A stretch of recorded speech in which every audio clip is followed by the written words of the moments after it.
And we're live. And look at this. Look at this group of amazing human beings that I have with me. Wow. Lucky you. I know. Hi. Glad to be here, buddy. Everybody wave. Hey, all right, Mark, you're not allowed to abuse me. I take that abuse from Glenn every day now. That's right. Okay, so I'll abuse Glenn for a change. I'm just teasing. And then and Glenn's wife is always like, you can hear her in the background going, "Stop it." Correcting him. That's what wives have to do sometimes. Well, Glenn, we're glad to meet you. We're fans. And what is your next movie, sir? I don't have my next film lined up. I did, I've been on the series for 3 years, The Resident, but I do have a couple of films on the runway. The best is a thing called The Little Things, and it's a movie I did with Denzel Washington this year, playing Denzel's boss. But it won't come out now with all these delays. They backed it up all the way till January of 2021. Oh, wow. Boy. I don't, the whole industry is on lockdown as well. And a lot of big releases because movie theaters, are on hold, and who knows what will happen there. We were literally talking about that a minute ago, Glenn. Big openings, nobody knows what's going to happen. So all these companies, they don't want to lose their butts by scheduling an opening of a film, because obviously the largest revenue generated is during week one of any major release. So they're going to have to reconfigure their whole release strategy, all the major studios. I guess everyone in the world is kind of reconfiguring right now. Right. Everyone is. That's what we're teaching with our book Ask, where we're doing all these podcasts. We're saying, hey, look, your success and fulfillment in life comes out of how well you can ask to get to your destiny. And all of us are having a repivot or revectoring, because we're all squished down now. It's not one off. It's not just each of us on here. It's 8 billion of us for the first time in human history.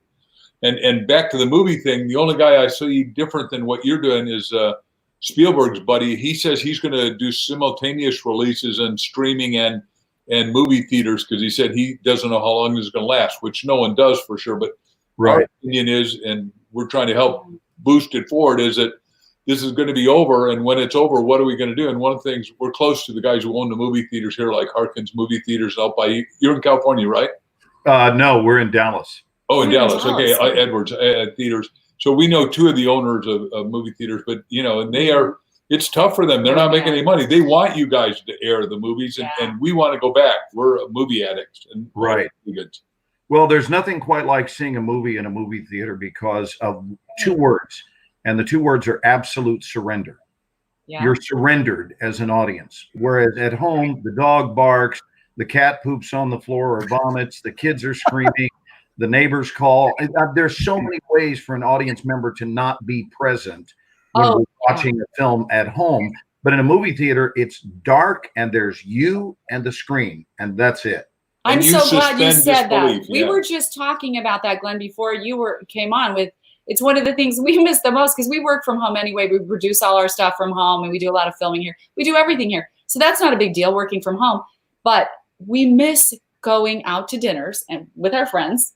And we miss going to movie theaters. We're obsessed. I like the way they do the popcorn. I like the darkness. I like the adventure. It's an experience. It's the big screen. I mean, we go to 1 or 2 movies a week. So wow, good for you. Yeah, you are addicts. We're addicts. There's never been more good movies out than now, and Netflix. I mean, you're in the movie business, and we can talk about anything you want. But my understanding is you guys. The industry makes 5,000 movies a year, and only 500 of them hit the big screen. Yeah, getting a distribution deal, especially for a lot of these indie filmmakers, and my wife and I are also indie filmmakers. Those are tough because they're cost prohibitive. Yeah. In most instances, it costs a tremendous amount of money. Now, to a major studio, the amount we're talking about is, we have a saying down here in Texas, and the saying is, it's a pimple on a gnat's butt. But in other words, it's inconsequential. But for an indie person, having to look at a price tag of a few $1 million just to get a film distributed properly, that's prohibitive in most instances. Definitely. Yeah, it's the same in the book business. you know, the book business in 2008, when we were selling 15 million books a year, we had 19,000 bookstores, and they're mostly indies, independent bookstores. And in 1 year, it went to 400. Now, luckily, I'd sold Chicken Soup for the Soul, so that didn't hurt us at that level. But it hurt me because I think everyone ought to have the ability to read. And you know, I'm a book addict, absolutely, and so is Crystal. And what we want to do is have everybody be able to ask their way forward. And so what we did is we wrote this little book called Ask, The Bridge from Your Dreams to Your Destiny, which, because we think everyone's got a big destiny and most people don't know it. I mean, if I'll have Ken give us your address, we'll send you and your wife a copy. I mean, thank you. When we meet you, we'll sign one to you. How's that? We'll autograph it before we send it. Hey, hold that back up. Is that a hardback version? We finally got the hardbacks. Oh my, is that mine? Yes. How do you know? No, you can't have it. Is that you only have one? No. We are going to send you one. You're one of those guys going to be getting us. You guys are amazing. Look at there's the common denominator amongst all of us right here. Bob Donnell. Yeah. Oh, Bob, we love you. Thank you for introducing us. Seriously, you're a great actor. We love you. What a great guy. So, my God. I'll ask you a question. So what we've discovered is that differentiating between people who are just okay in life and those that are vastly successful, they've got talent, both of them got smarts, have been well educated, they're likable, is the ability to ask. Have you found that you can build your career based on asking?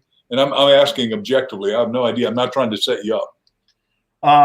Yes, I want to hear more on your take on that. I would say a combination of asking and also claiming. Talk about claiming for a second, because that may be the receiving part. The spiritual line is obviously asking, you shall receive. Yeah. Can I set this up, Glenn? Please do. Of course you can. You know both parties, so please do. No, I want to set up what I want you to talk about. Fair enough. I've spent like 700 hours on the phone with this guy in the last 3 weeks, so I think I know almost everything about him. Although he keeps bringing up, he's like, "Yeah, did you see the movie I did called whatever?" And I'm like, no, sorry. And how are you going to set him up, Ken? I'd never seen 24. So anyway, about the story about when you teach this in your acting school about when you went to Hollywood. Oh, in terms of the verbiage? Yes. Yeah. Well, part of my consciousness program and really being, a huge practitioner of spiritual wellness, emotional wellness, and really our heart, being a heart-centric person and someone who believes not only deeply in God, but deeply in the power of God as it expresses itself through all of us, and have been that way my whole life. Yep. But what I've cited in a lot of these panels is I told Ken that and whenever I'm speaking to large groups of actors where everyone in the auditorium, a ballroom, it's 100% actors that are in those seats. And I was teaching courses on audition mastery. And what came up in some of the biggest takeaways, one of my two favorites is I explained to them that I'm about to give you your money's worth all in the next 60 seconds for the night. Now, I will give you many more takeaways, but here's the one I want you to grasp now. It's not just about doing well, it's about sustainability. So can you achieve? And then once you've achieved, can you stay? Can you maintain? And I want to tell you that one of the reasons, this is what I say on stage, one of the primary reasons that things have gone incredibly well for me is because when I moved to LA, I ask, here's the question, and it's not a trick question. I say, raise your hand tonight, right now, if you would, raise your hand if you are in Los Angeles to pursue a career as an actor. Now, keep in mind, these are all actors. Right. So what percentage, Mark and Crystal, what percentage do you think of that audience raised their hands? 100%. Should be 100%. That's correct. It's not a trick question. It is 100%. And at which point I say to them, okay, now I want you to hear how powerful words can be and their ability to dictate outcome. So one of the primary reasons things have gone so well for the 45 years that I've stood in front of a camera is when I moved to LA in 1977, having started movies in 75 here in Texas.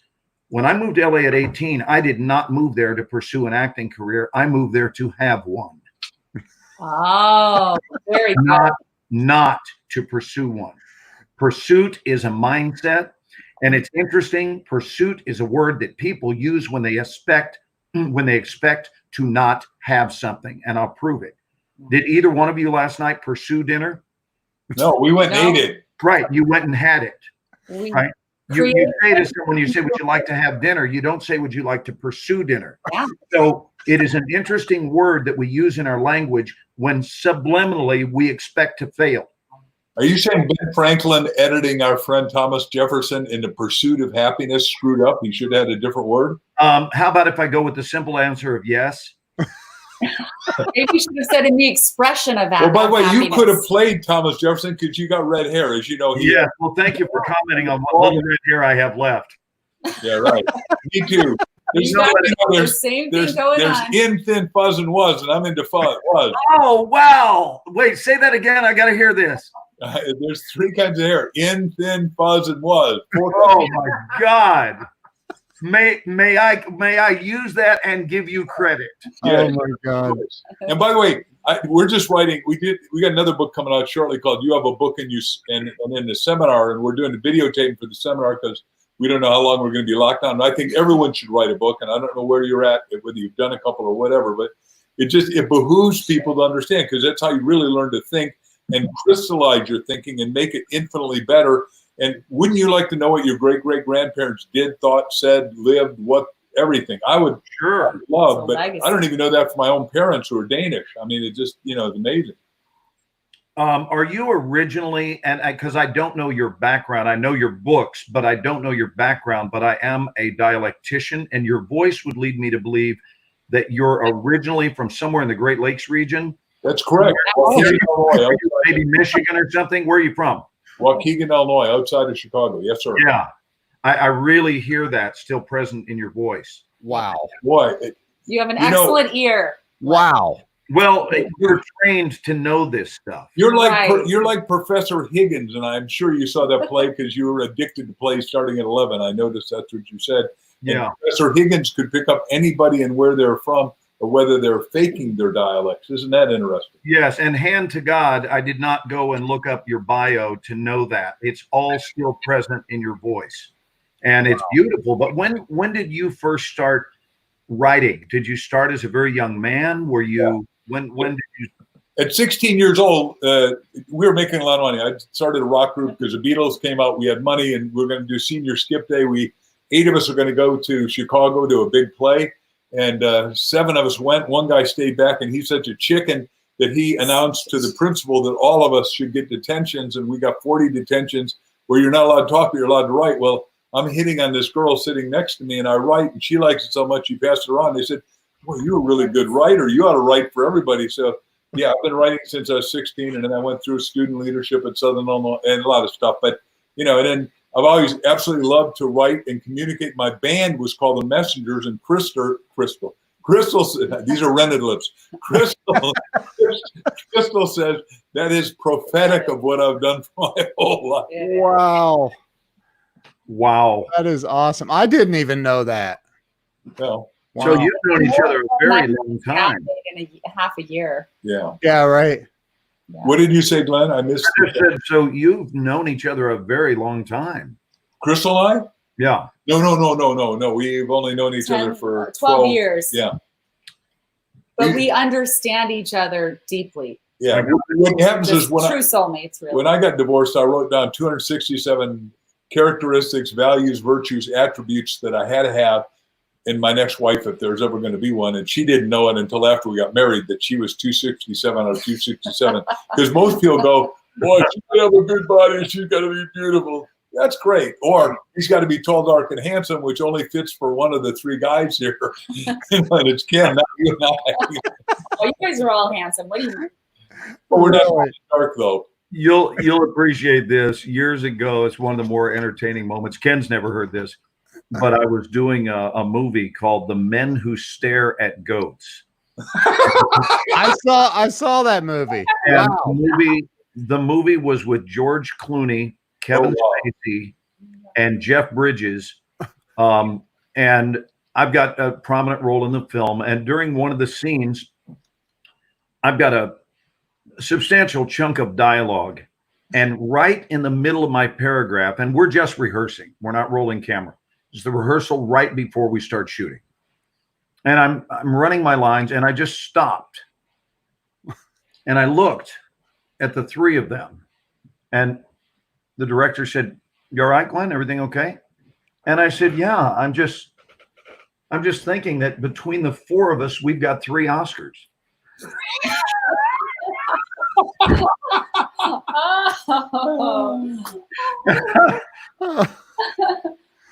It was an adorable moment where you realize who's the schmuck that doesn't have an Oscar.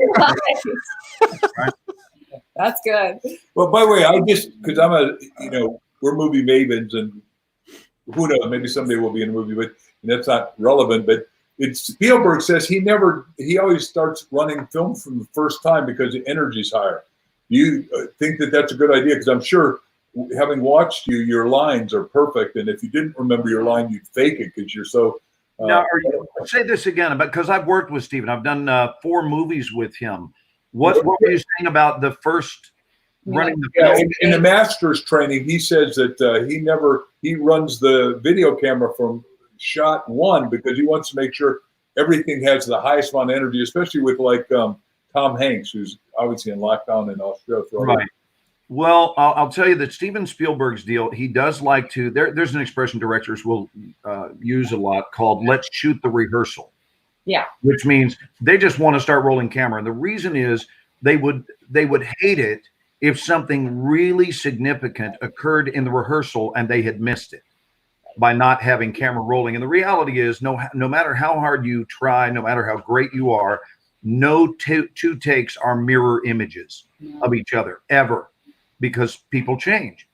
By the way, so I am doing all the big churches around the country, and I'm in San Jose when San Jose is just going straight up vertically, and I've got always packed houses, three seminars at this giant church in San Jose. And the first one was so profound. I mean, I had God floating through me. I mean, it just right through my crown chakra. And it wasn't me talking. It was God talking to this audience. Maybe they needed it. We went back afterwards here because of all the things you said about spirit just a couple of paragraphs back. I went back and we had 3 tape audios and a video on me, and none of them took. And we'd just seen the movie. It was long ago in the 80s sometime. Oh, God, with George Burns, of course, who was masterful, and sure. My friend John Denver. And it was amazing to me that none of them took. And I thought, I must have been, it had to be spirit, because I thought, back to what you're saying, no second take.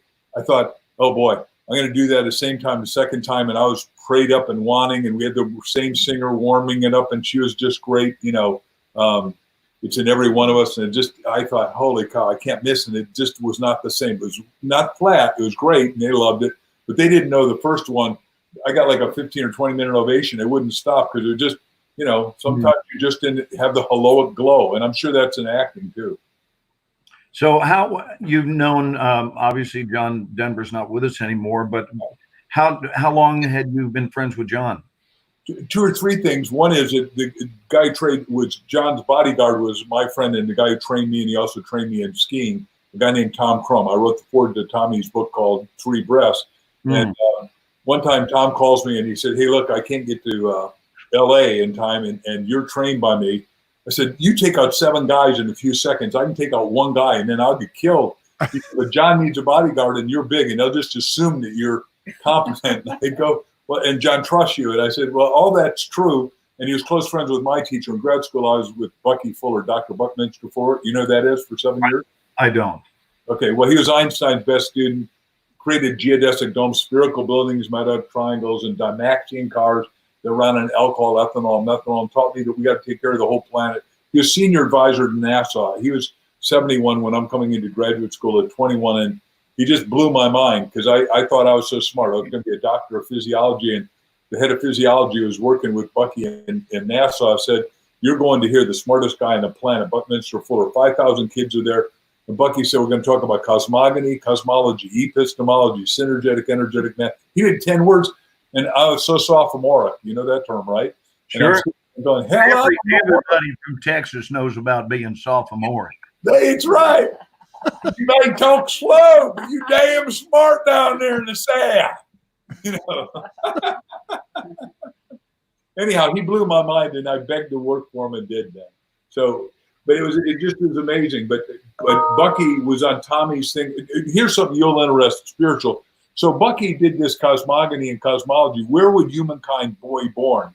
We've never done this in any other show, but you're going to be born naked, helpless, and ignorant when we came in, you know, as humankind. That doesn't solve the cause, but what's it going to need? Potable water. And Denver and Bucky and Warner Earhart, you know, I couldn't go. I didn't have enough money to go on the trip. Went to Tahiti, and they found the oldest cups that were, you know, like 15,000 years old, because the first thing you got to have is going to be, you know, potable water.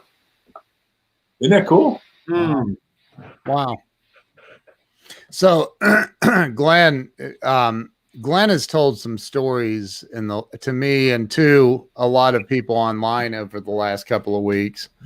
Glenn, one of my most surprising things that you said literally happened yesterday. And I said, really? Yeah, it was Daisy Duke.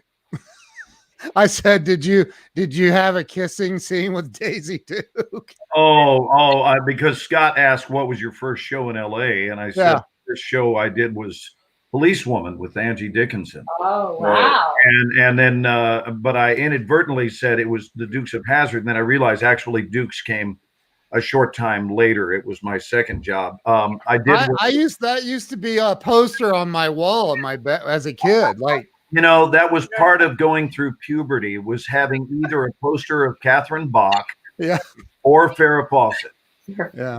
Or for the old schoolers, Jacqueline Bisset or Raquel Welch. Oh, yeah, that is old school. Right. Yeah. That's old school. Yeah. But as Jeffrey was quick to point out, he said, Glenn, you're so old that old school when you were then, it was just called school. Yeah, Gittimer said that. Yeah, that's what Jeffrey Gittimer said. But no, I did not have a kissing scene with Catherine, but we had a couple of scenes together. She was very, very sweet. And I remember everyone used to go around. Southwest Airlines even was in those days where they were wearing like the Daisy Dukes, the little shorts, you know, with their flight attendants. Wow. When they first opened Southwest Airlines.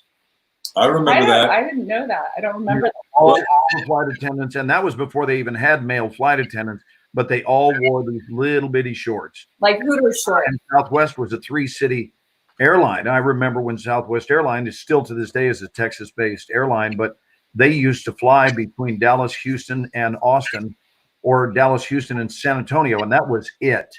And it's been really something to see them go from hot pants to flying all over the world, you know. Yeah. They're a great airline. They're cost effective, and we absolutely love and enjoy the guy who founded it, who's we won the Horatio Alger Award, and he is one of us. And one night we're out in front of the Ritz-Carlton. Annually, we give away scholarships of $25,000 to at-risk students, and then we mentor them, and it just is wonderful. And they matriculate 10 of us in the U.S. Supreme Court. You get your little gold medal. But what is the guy's name that started it? Herb Kelleher. Yes, Herb is so funny. We're staying in front of the Ritz-Carlton, Washington, D.C., the most expensive place to stay. We're in tuxedos, and he's singing to everybody that arrives. I think the poor guys that are opening the doors and driving the cars don't have a clue who the two of us are and have no idea who he is. But he is being loud and boisterous, and we're sober, and he's shaking everybody's hands and welcome. And he had such. I think he's still alive, but had such joy of life. And he passed away not long ago. Oh, he did? Okay. Yeah, and he has a street named after him here in Dallas. Well, he deserves it because he was one. The trouble is he smoked too much, as far as I'm concerned. I don't think he smoked, I hope. But no, I don't. No. Yeah, we don't either. So. Yeah, well, he created the awesome culture of Southwest Airlines, just that laid back, fun, singing. That's how he was. And he said, if you do pack your wife in a suitcase and put her in the overhead, it's going to be damn uncomfortable. Well, instead of us plugging Southwest Airlines, tell us about your book. Yeah. You got a book coming out. Yeah, so we're really excited about the book. Like Mark said, we just found that people who are very successful and happy in life tend to be the best askers. And so we found that there are 3 channels through which to ask, and that is ask yourself, ask others, and ask God.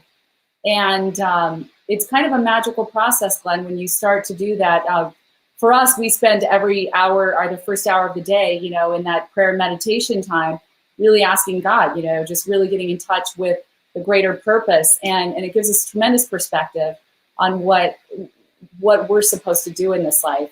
And then really, you know, diving deep into those self-reflection questions, asking yourself is so important. And in the research that we've done, we found that when you start to ask yourself questions, your mind, a different part of your brain actually goes to work for you. And it's a part of your brain that does critical thinking. So it's tremendously important to sit there and spend that time with yourself. And, you know, most people get stuck at one, that's right, if you don't ask, you don't get. You know, it's so important to sit there and spend that time with yourself, because we're all going to get stuck. Life is tough. We go through situations. And sometimes we just find ourselves getting sucked into our problems and our misery. We found one of the best ways out of that, and we've used it, both of us have used it, each of us has used this our entire lives, is to sit down and ask. And as soon as you start asking, you will start to magically get an idea that you didn't have before, or a solution that you didn't see, or some other plan that just didn't even seem to exist before. And yeah, it's pretty incredible. You know, and then as far as asking others, we're truly each other's greatest resources, and we need to remember that. And the research also shows that if you ask people, they're 80% more likely to do something for you. But often we hold back because we're scared to ask, or we feel unworthy. What is it you think we're afraid of? I think it's a number of things. We have in the book, we have the 7 roadblocks to asking, and it's a little bit different twist for everybody. It could just be unworthiness, which is like your childhood conditioning sometimes just leaves you with these feelings that you're unworthy, that you know, you're not worth it, and you don't deserve it somehow. And so you hold back. And then there's just sheer fear or terror, and that's really fear of rejection. And what that breaks down to is almost like a loss of love, because we all need love more than anything in this world. We all just want love and acceptance. And so if they reject me, that means I'm not accepted and I'm not loved. When you really break it down, sometimes it's just naivete. We're just not aware of what's possible because we didn't grow up with, you know, a lot of possibilities. Sometimes it's just doubt, like, how would I do that? How would I ask? I don't know. Or another one is pattern paralysis. You're just so stuck in what you're doing. You're not taking the time to ever break out of that pattern and start to question it a little bit and say, you know, why is this the way it is? Why does it have to be this way? So it's a really powerful journey when you start to ask through those 3 channels, asking yourself, ask others, and of course, ask God. May I piggyback on that? Because we're in the same lane right now. That's exactly what Ken said to us. I love it. Yeah. We're very much in the same lane. I would say yes, and, which is a big expression we use in improv. That way you're not ever in contradiction. You're in agreement, and you're saying, in addition to that, there's also this. I think that when we ask, we have to ask from a place that is ready to receive. Listen to the word, ready. Yes. Ready, not hoping, not wishing, not wanting, ready. Yep. Because you're not going to receive what you're not ready for. And that's a self-esteem issue. You really have to see that this is, it makes sense. In other words, it makes sense to you that this would occur. Right. One of the biggest hurdles in my line of work for actors is they're chasing the very thing they don't esteem themselves to be ready to do. So I ask my students from time to time, for example, fantasize with me is what I say to them. If the phone were to ring tomorrow morning and the news from your agent is that they would like to hire you to go do a movie with Meryl Streep starting in 10 days, and you have multiple scenes one-on-one with Meryl, how do you feel? And the average one of them, the vast majority even, have admitted that they are immediately panic-stricken because they believe that it will be immediately revealed who the imposter is, who the newbie is. who still has amniotic fluid all around their ears. And so we have to, thank you for laughing. We have amniotic fluid. we have to esteem ourselves to be ready to receive. And one of the strong teachings that has been whispered, and I do not use this language casually, just whispered gently unto me. And man, when I get whispers, I write them down. I also act on them. And I don't just hear them and go, oh, well, there's always that. And my commitment has been elevated to responding to whispers and obeying them. I call them the voice of God. But what I've also noticed is God doesn't have much of an opinion about what we call them. They are real, and they are powerful, and they are strong. And when we have a synchronistic relationship with them, everything changes. And there is a gateway to magic.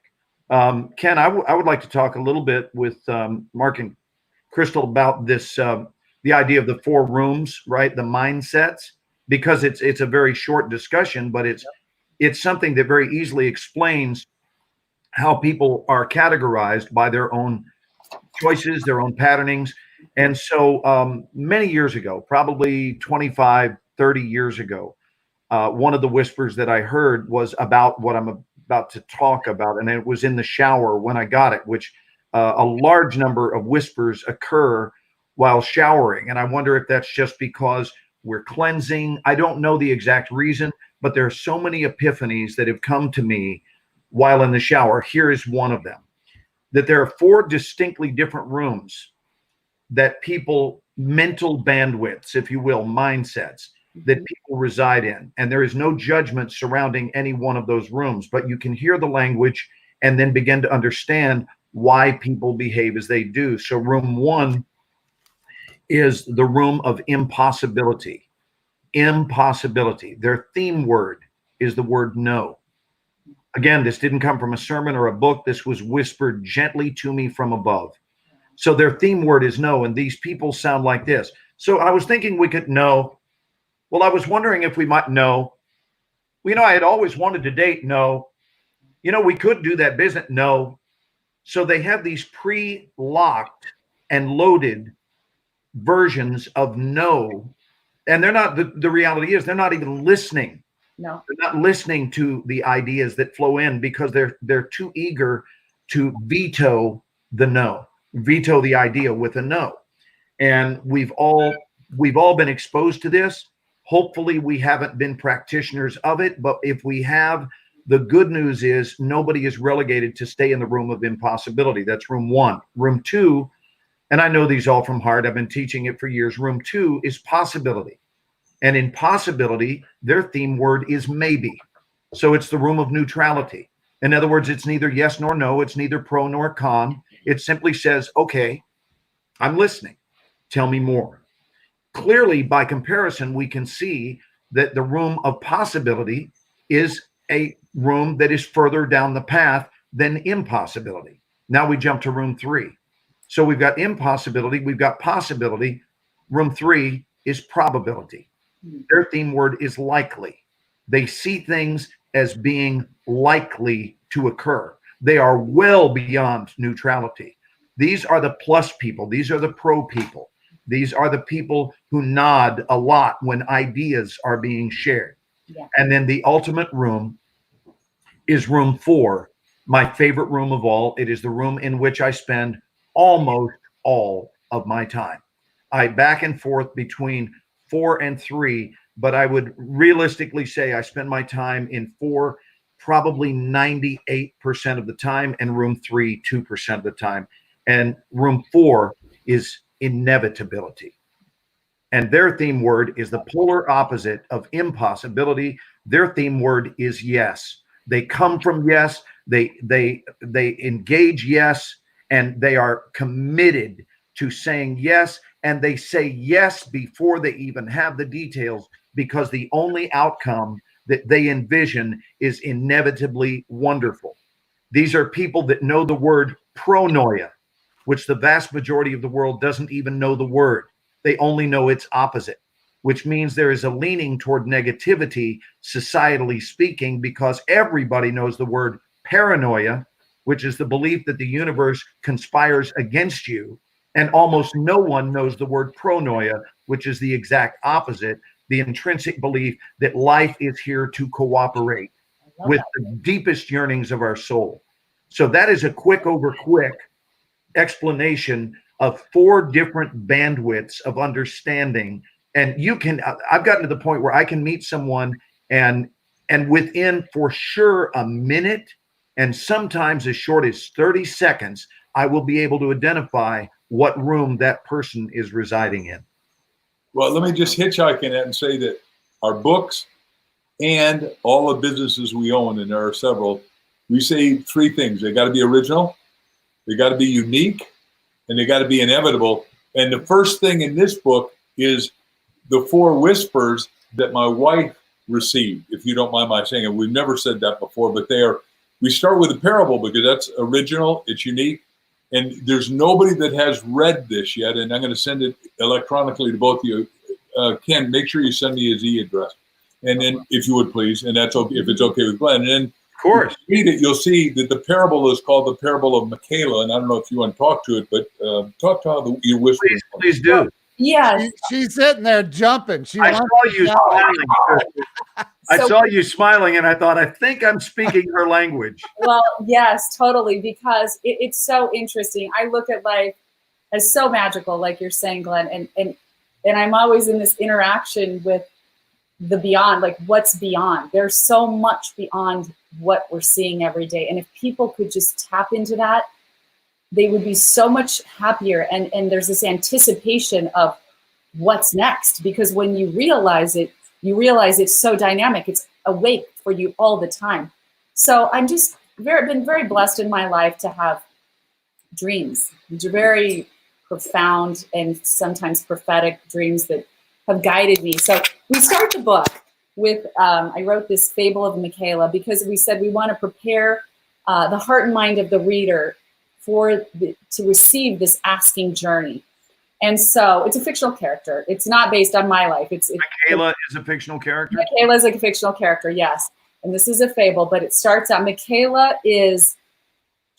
her job every day is to go to the rock quarry. This takes place in the time of kings and queens. And her job every day is to go to the rock quarry and load the rocks into the cart and, take them to the right place and dump them. And at this point in her life, Michaela has lost everything that matters to her. She lost her parents.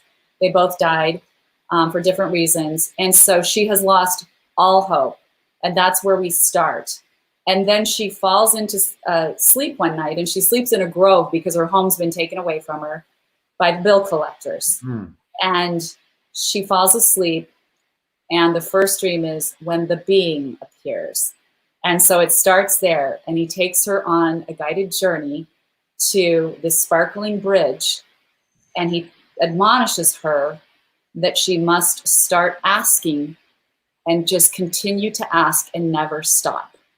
And so that's what I'll tell you about it. But the journey goes on, and Michaela's entire life unfolds before her as she remembers to keep asking about others, asking herself, asking others, asking God. So this is across the board asking. Yes. Yeah. So I'm excited. We'll send you the book. I'm excited for you to take a look at it. I think you'll relate to it. I really do. I think you'll have I so look forward to it. Thank you. Yeah. We live in the whisper, and most people don't. And then the other thing I wanted to say, and yes, I love that for moral interpretation. That's beautiful. is that we decided what we're going to do. And back even when I started with Chicken Soup, I'm the guy who did the marketing and the sales and the goal setting. And I said to Jack and our publisher, we'll sell $1.5 million in a year and a half now. I got to get out of here. And then I said, then we're going to sell 5 million. Then we're going to sell 10. But they were all in the first 3 categories.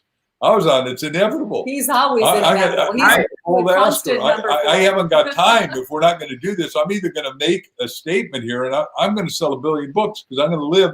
It's inevitable that I will live 120. Yes, because the Bible. Go ahead, Glenn. No, I just said that's what champions do. Yeah, the Bible says you're supposed to, Genesis 3:6, you're supposed to do, 120. I thought, well, heck, that's average. what the heck? I got to go to 127 without for renewal. I got stuff to do, so I'm only halfway through the game, and there's a lot to do. If you're alive, awake, enthusiastic, tune in to what you're saying, tapped into, a higher power, which I got to tell you that we believe we're under the favor of God at levels that just are extraordinary. We're deeply, profoundly thankful, and we think this whole book is that kind of blessing, not only to us, but more importantly, blessing the people. Wow. We wrote it, and we had no idea. We go into this, I'm going to call it almost a catastrophic time where 8 billion of us are locked down. I mean, that's an enormous problem at every level. I have to make a point, and here's my point about this book, because I cannot wait to read this book. I just can't wait. I can't wait to hold like that, like what you were just. I can't wait to hold that. But this is coming from a guy who sold over 500 million books, and you are so fired up about this book and convinced that this is going to be the best-selling book out of 300 and how many books? 327 bestseller. The point is, I think all that stuff that we got is what we call a good foundation. I mean, just all the acting you've ever done, which has been great. The point is, you are more seasoned now to do something better than you've ever done. Everyone you do should be your opus. Wouldn't you agree, Glenn? Yeah, 100%, Mark. 100%. I feel like my mind is so full. And one of the first things Ken said is that you got to be careful because this guy knows so much. He's going to be your and Crystal's equal in talking. I said, it's fine with us. We find people to be interesting. Like one of the things that Crystal said this morning when she was back in high school, she would never date really good-looking guys if they were mentally empty. You gotta have some sounds terrible. Yeah, I just had this, like, I dated some really good-looking guys. They were models or whatever, and it didn't last. If they were just good-looking, if they were just super good-looking, and there wasn't like this deep depth or richness. Well, Crystal, what on earth would be attractive about vapid? Yeah, vapid is not attractive. No. Not at all. And I was like that from a very young age. It's interesting, but I'm thankful. I just see the whole person, and that's what attracts me. And people would go, how could you break up with him? He wants to go out with you. And I was like, I went out once. I don't need to go out again. I don't know that there's anything more stimulating for real and I'm saying this right in front of my wife, I don't think there's anything in life more stimulating than great conversation. Well, by the way, people say, how do you guys spend 24/7 together and travel absolutely everywhere you go? Well, right. When I was divorced, I wrote down 167 things I needed in my ideal significant other person, values, characters, attributes. I never told her. Now we printed them in the 20th anniversary of Chicken Soup for the Soul called The Ultimate Love Story. But the goal is most people want to have a soulmate, which is great. But I think we went to the higher level and we listened to what you said about your wife, even on video today. We were watching that video where it isn't an option. One of the 167 points was got to be monogamous. She's got to have her own money. I don't want somebody to marry me for my wallet because I'm rich. That's not okay with me. She's got to be deeply thoughtful. She has to have profound spiritual values because all of us on this line come from deep spirituality.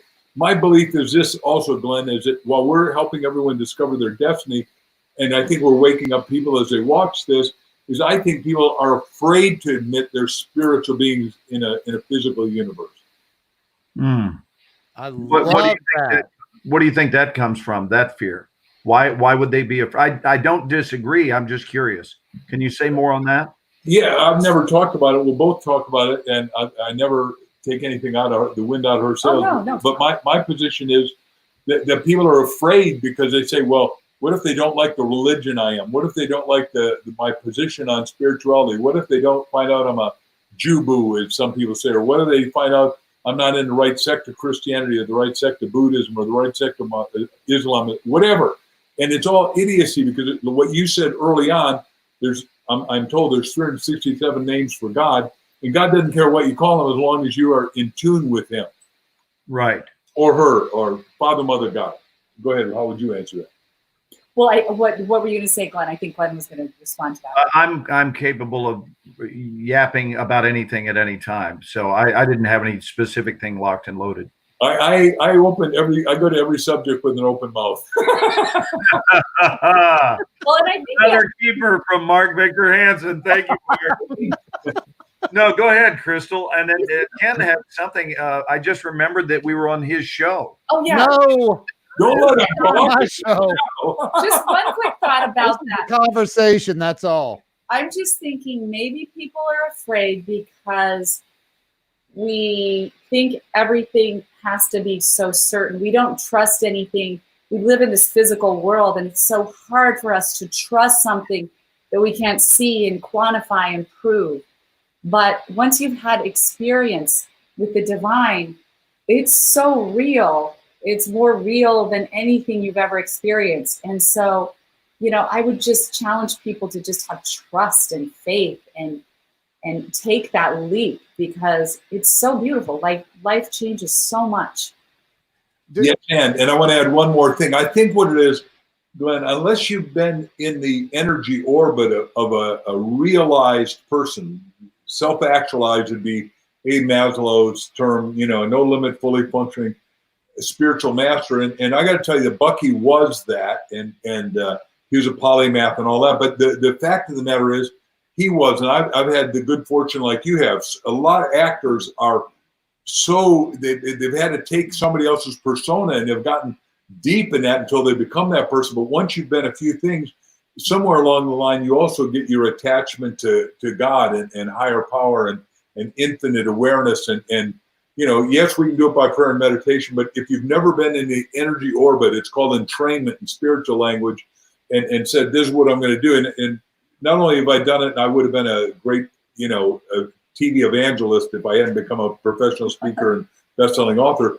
But I went to India for a year almost, and the school sent me there, and we studied with everybody in all the different ashrams, and this guy and I traveled way beyond what we were invited to do. We went to Madras, the Theosophical Society, and I've been under the energy of those people, and real people with divine spirit, enthusiasm, a spirit within, shown without, embrace you, and they make you bigger and better, because I think the spiritual world runs the mental, which runs the physical, which runs results. You use the word enthusiasm, and it's interesting how many people will use that word without even knowing its root. Right. And they will throw the term around loosely without understanding that it derives from the Greek in theos, right? So theos meaning God, and literally the word means radiating the light of God. When we see someone who is enthusiastic, the reason we're drawn to it is because they are radiating bright, godlike light. And once we really wrap our minds around that, it's quite beautiful to be around enthusiastic people, and that's the reason. Exactly. I think most people have turned on their enthusiasm just to be muted, to be in one of the first three categories using your hierarchy of needs. And I'm saying that if it's inevitable, you turn your light up. Wouldn't you say that most of the great inspired people you've been with have had their light turned on pretty much? Oh, without a doubt. Without a doubt. And then there are those who are the pretenders, if I'm to be honest, and those are the ones who are not being there. And I don't have, this is not aimed at any particular person, but I've certainly seen it in our speaker industry, and I've been active in the speaker industry for many years, which are the ones who are not being transparent. They're not being who they are. They're being who they want you to think they are. And then it all changes the minute you see them go backstage. And I've seen this too many times, where there is one persona that's on the front side of the stage, and that's the one the audience sees. And then backstage, you hear a very different story. Wow. And I am deeply committed to not being that. If you're going to claim to come from love, you might want to actually come from love. Right. That's what Mother Teresa said. Teresa said, I'm just a pencil in the hand of God.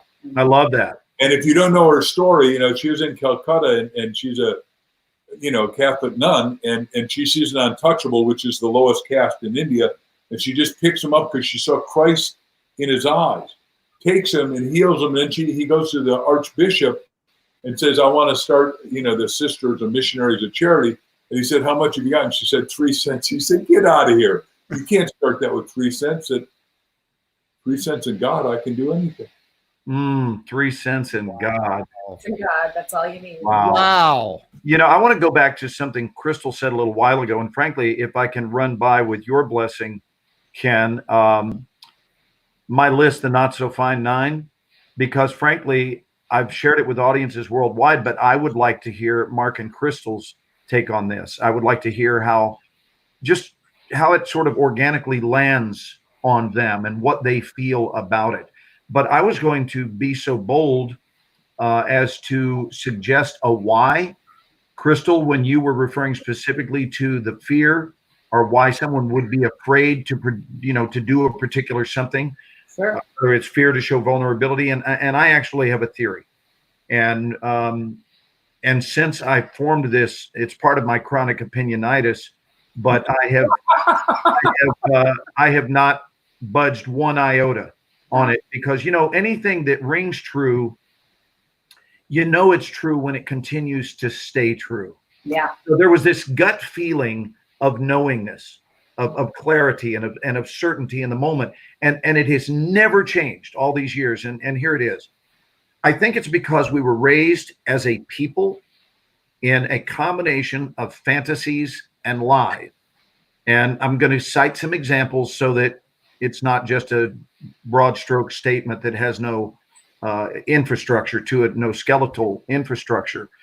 And that is, first of all, one of the biggest demonstrations that we were raised in fantasy is because the average parent or grandparent or teacher, any influencer of a child, at some point, and I only know this to be true because I ask audiences all over the world to raise your hands if you've ever heard this phrase. And when I give it to them, every hand invariably in the auditorium will go up. Mm-hmm. And that is this phrase. If you could be anyone in the world, or a variation of that, if you could do anything in the world, specifically now I'm talking to kids, but we hear it at all ages in life. Mm-hmm. What would you do? And I'll tell you, the most damaging word in the world appears in that sentence, which is if. We've raised 2 children, and I never once, hand to God, never once did I utter that phrase to my children, but instead replaced it with, since you can, what's it going to be? Wow. Not if you could. So from the get-go, we are being groomed in fantasy, because people are saying, if you could. Now, let me take it a step further and suggest what's being implied. When we say if you could to someone, what is strongly being implied is we both know you can't, but if you could. Right. So now we're already talking about something that's not going to happen because it's a fantasy.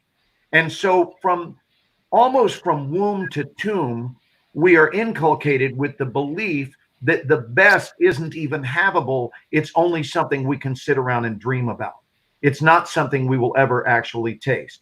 And this understanding catapulted me into a deeper inspection of the language we have been pummeled with. And without fail, there's no one, at least in this country, and I can't speak to other countries and other cultures, but in this country, there is no one alive who hasn't heard some of these lies. Now, I actually wrote them down before we talked to give you an example. One of them is, it's too good to be true. You ever hear that? Oh, of course. Yeah, of course. Right, of course is the answer. We've all heard it. But let's really break that down. It's too good to be true, which means there's a level that we believe that anything above that level is fantasy. Wow. Because it's too good to be true, which means we as a people do not think that good things can also be true things. Wow. I got a lot of people that don't believe I sold a 500 million books. Right. And I said, that's because you haven't done it, and you haven't done the work 18 hours a day, and you haven't lived it, thought it, breathed it. You didn't interview 101 world's best-selling other authors and said, don't tell me how to write. I know how to write. Tell me how to market. Tell me how to sell. Tell me the one thing you did that really catapulted you, because I'm not going to do one. I'm going to do the 101 of every one of those people. That's something different. And I did them all.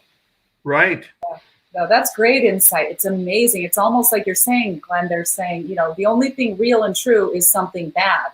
Right. It's not real and true. That is an accurate interpretation of that phrase. How about this damaging phrase? Don't get your hopes up. It's something almost every parent has said to a child, and my response is, how dare you? Right. How dare you put that negative imprinting on a child to say, don't get your hopes up? And the reason is they are warning their child, get ready for a lifetime of disappointment. And the reason they don't want you to get your hopes up is for one reason: avoidance of being hurt. Hey, being hurt is part of life.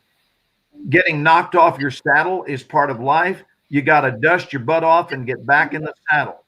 But the idea of not getting your hopes up, look, Mark wouldn't have been able to write the books. You guys as a team would not have been able to write what you've written if you didn't have hopes. In fact, hopes that go so high through the stratosphere that they mutate into inevitability, right? But every great conqueror, every great explorer, every great inventor, every great entrepreneur, what they all have in common are high hopes that are so high that they become expectations.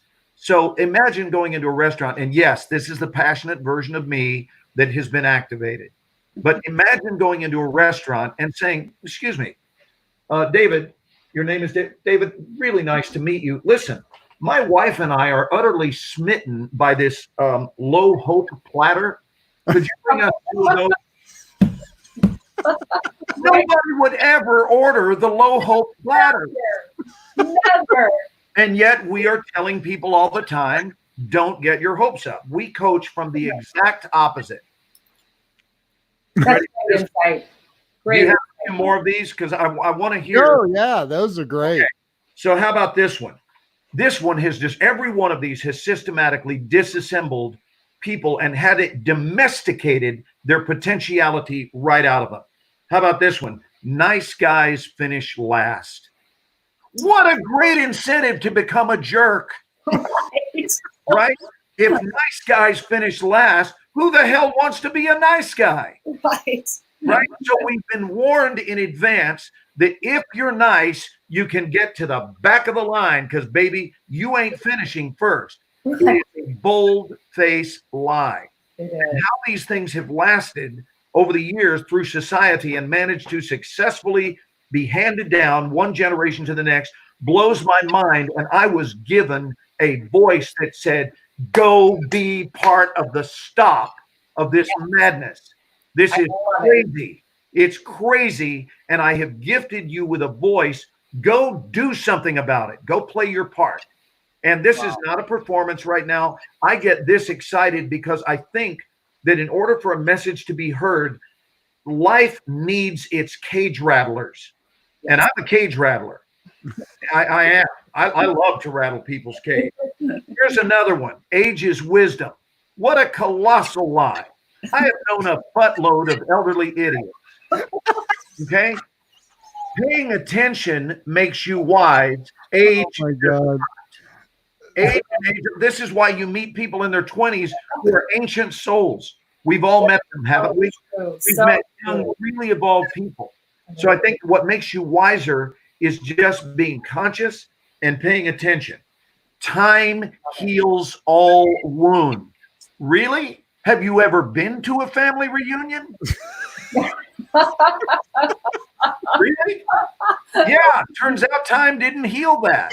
It turns out that forgiveness is the only thing that heals, not time. That's right. How about this piece of artwork? Real men don't cry. Oh, I get it. So apparently God accidentally installed tear ducts in men. Right? Oh my gosh, I love this one. I use that in my talks, Glenn. I do. And when I'm talking about messy thinking, it's all messy thinking, and it's instilled when we're young. Yeah. I don't see this online. You need to do this talk of the false phrases of the world, or whatever you want to call it. I call it the not so fine 9, Mark, and I've been teaching it for 35 years. Yeah. Well, I just, all I'm saying is, I'm writing a book now, How to Speed Write Your Masterpiece Title. I think the concepts are brilliant. I have written them all down. I don't think the title's right, sir. Okay. I don't have your title. Hold on, I need to go into some wounded feelings for just a minute. Okay, I'm over.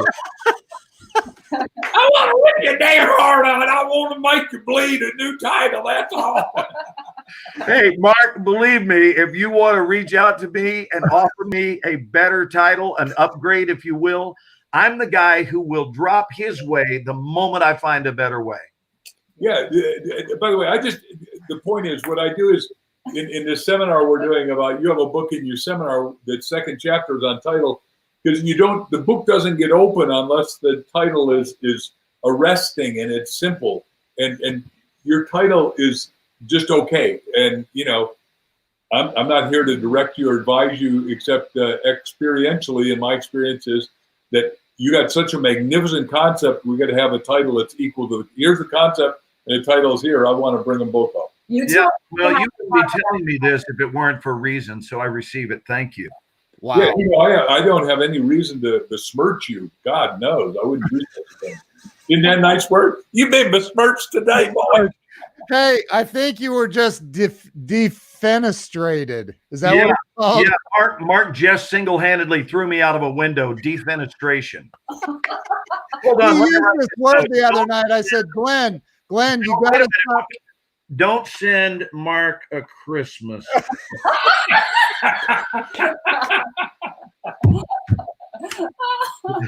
Well, they wouldn't play any damn fun if we weren't having fun. Every time it's all good, brother. It's all good. I have to Google words. Like Glenn used defenestrated the other night. I'm like, dude, what does that mean? By the way, just because I happen to know, but one of the things I'm going to teach is that everyone's got to have an invincible vocabulary, because the size of your vocabulary decides the size of your thinking, and the size of your thinking means that everyone that's watching needs to be learning at least one word a day. I mean, I'm an omnivorous reader and all that, but you need to be absorbing it, using it. And today, thank God, with the telephone, you can be reading something, put in your phone, and you instantly know what a word means, and it takes you. The people that go to jail have the most anemic vocabularies. The average person in jail has a vocabulary of less than 1,500 words. Hell, you can't even think in 1,500 words. Wow. Right. So how are they when they get out of jail? Have they usually improved their vocabulary at all? Or no? In America, no better. In Japan, they got to learn a word a day, and they get trained by samurai warriors, and the people there have no recidivism.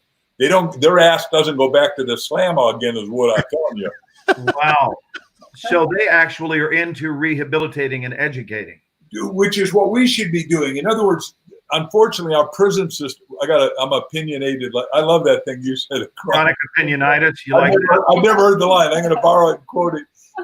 My opinionitis and ours is that we're supposed to rehab them, and we're not supposed to be doing it as a business where some individual business guy's making $80,000 a year. It is the sickness of our society right now. And the other sickness of our society is the whole two sicknesses. One, you got governors saying you can't have, hydroxychloroquine and erythromycin if you're sick. In Michigan, she's causing genocide as far as I'm concerned. And then the other one, and I'm not supposed to talk about that stuff. Are you stopping yourself mid-sentence? Yes, just because I know that I'm not supposed to give medical advice, and I'm not. But I took that stuff when I was in India. Might have been that poke you just got. Yeah, she's a poking me. Oh, that's all right. I'm an actor, and I'm offering spiritual advice. So, I don't know what qualifies me to shoot off my mouth, but it's never stopped me. So. Oh, my God. Well, listen, the Apostle Paul, it used to be Lions 10, Christian 0, and he ended up turning around, and he said, the things I once loved, I now hate. The things I once hated, I now love. So the point I was going to make, though, is that we have a business of profession.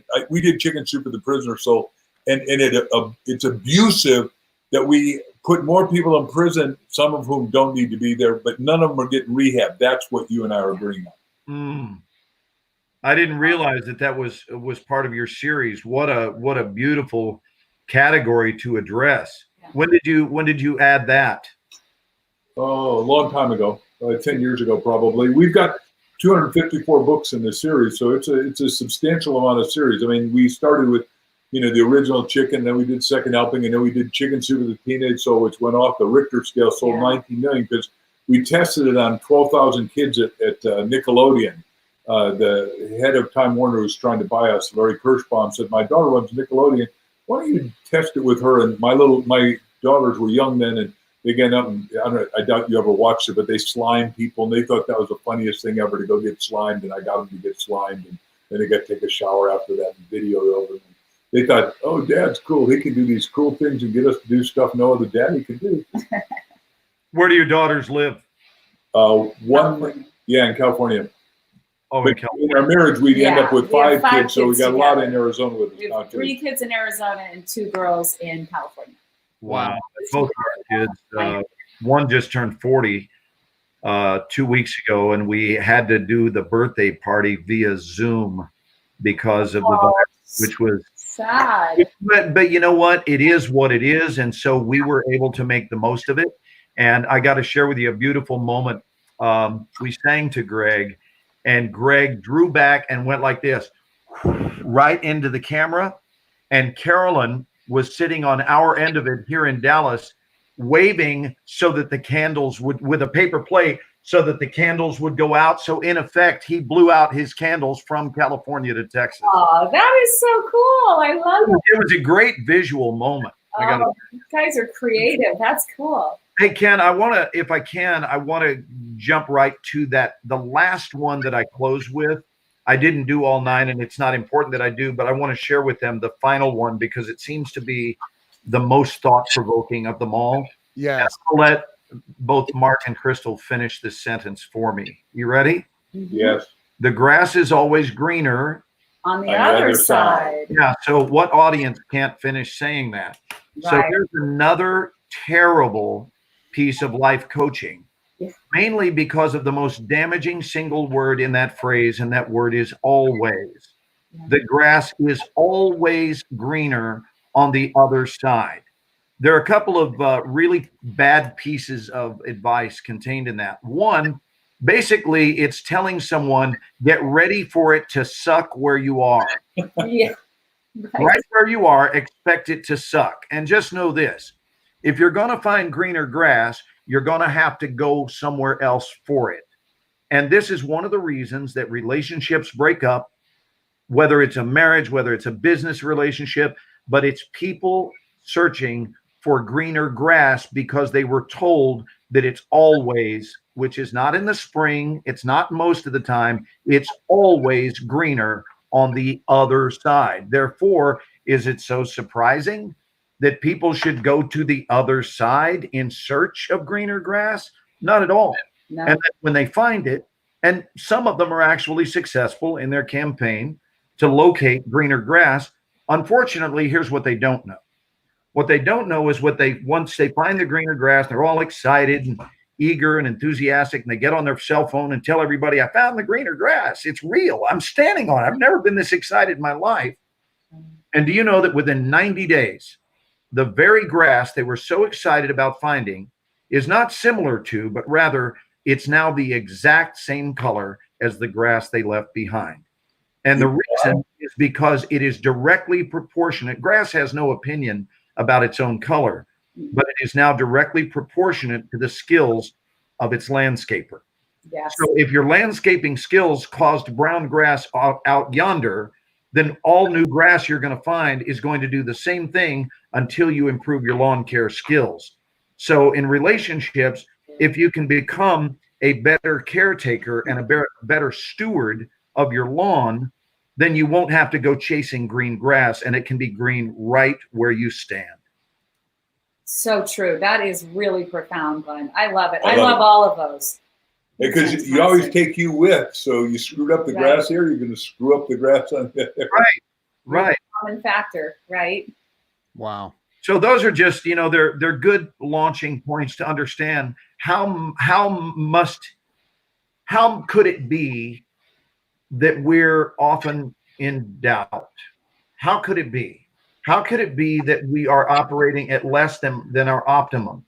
And I think that this offers a really clear-cut explanation, because the answer is we've been swimming upstream since we swam upstream when we were competing with 500 million other sperm to get here in the first place.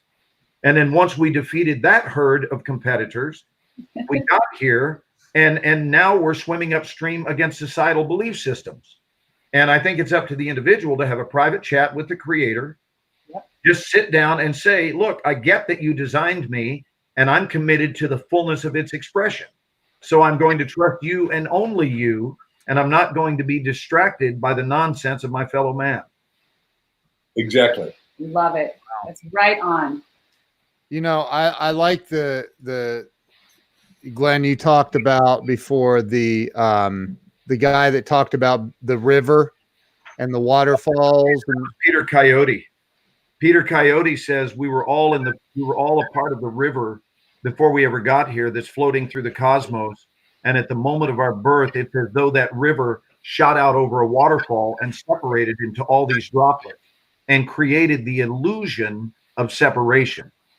But the truth is, as those droplets fall, which is the course of our lifetime, as those droplets fall, that's our lifespan. But what's interesting is we will once again be reunited in the river below. So the truth is, that's amazing. We are acting like we're individuals, but what we really need to be doing is looking at our fellow droplets that are falling with us and look and go, I get that you're part of the same river I'm part of. We're not just droplets. We're all river. And I even think this virus is reminding us that we are all river. Oh boy, I do too. And we got to summarize this, but the two yes ands that I want to add to that are, number one, right in the beginning, God created, and then number 28, in us in the likeness and image. Therefore, you and I are here for one main reason, and I'm talking about humankind, not just the four of us, to create. And then number two is, once you're creating, what are you going to do? You're going to contribute. So it's two C's, create and contribute. What would you add before we have to run away? No, I just agree with that. And I love the droplet metaphor you gave. And I think I've heard another one similar to that, is that, you know, we're all part of this big ocean, and everybody, once in a while, every so often, we come up and we become this wave, and we stand up and we show ourselves, but then eventually we have to come back into the ocean, and we're all a part, even though we're all these individual little waves standing up and going, look at me, look at me. We're all the ocean. We're all part of the creation. Love that. This has been fun. We will do it with you again. We apologize. We have to go. This has been amazing. Thank you both. You're our new best bud. Oh, thank you. It's so nice to meet both of you. I look forward to connecting again. Thank you. Thanks, Ken, for making all this happen. Ken, you are the best. You're just... There's not many better than Ken Walls. No way. Superstar. He should have a superhero shirt on for so many reasons. Wow. I'll stay with you for a few more minutes. Thank you. Thank you. Good night, everybody. See you guys. Wow. Wow. Well, that was fun. What do you think of that? I didn't know what shape it was going to take, but I think what you did, as being the host that you are, is you just took able parties. You esteemed all three parties to be able, and you put them in a rabbit pen together and said, they'll figure it out. And you guys, that's great hosting, Ken. That flow. That's trusting your guest to be able to paddle the boat, you know? Man, you guys, that really flowed. That was amazing. Wow. We, on the Ken and Glenn show, which, since you've still got a nice sized audience, this is our opportunity to kind of give people a heads up. You want to let them know a peeky poo into what is right around the corner for the two of us? We are, we have not nailed the exact day yet, have we? Or have we? We're toying with Sunday evening. We will let everyone know. The Ken and Glenn and Scott McGuire. McCain. I'm kidding. Okay. Scott McCain. I heard Carolyn. McCain. Scott McCain was on here. I don't know if he's still here or not, but Brian Hess, look at how to spell his name. It's McCain, and he's the coolest dude, man. He's got great stories, and you know, he doesn't even have to have great stories. All Scott's got to do is talk, He is, yeah. And when we hear his voice, we just go, oh, just say more. Yeah. Could you read the phone book, please? Scott is watching. It just popped up and said Scott McCain is watching. We should. Hey, Scott, I apologize for saying McGuire. You know I know your name, brother. My bad. Feel free to call me Glenn Lesbath. Feel free. Instead of Morshower. Yeah, you got to hit me with a Lesbath. You owe me at least one for that mistake. Hey, we could have Scott. Scott's watching, man. We should bring him in. And who did you just post something from? You put something up just a moment ago. Brian Hess. Oh, Brian Hess is watching. Yeah. He took 4 pages of notes from that outing. Man, that was great. So Scott, hey, you want to have Scott come in? Sure. You know, I have noticed, Ken, that the majority of your guests, maybe even all, I'm not sure, I could have missed it, but the majority of your guests are really good about it. And I do the same thing. I'm sitting here with a notepad. They write down stuff that moves them.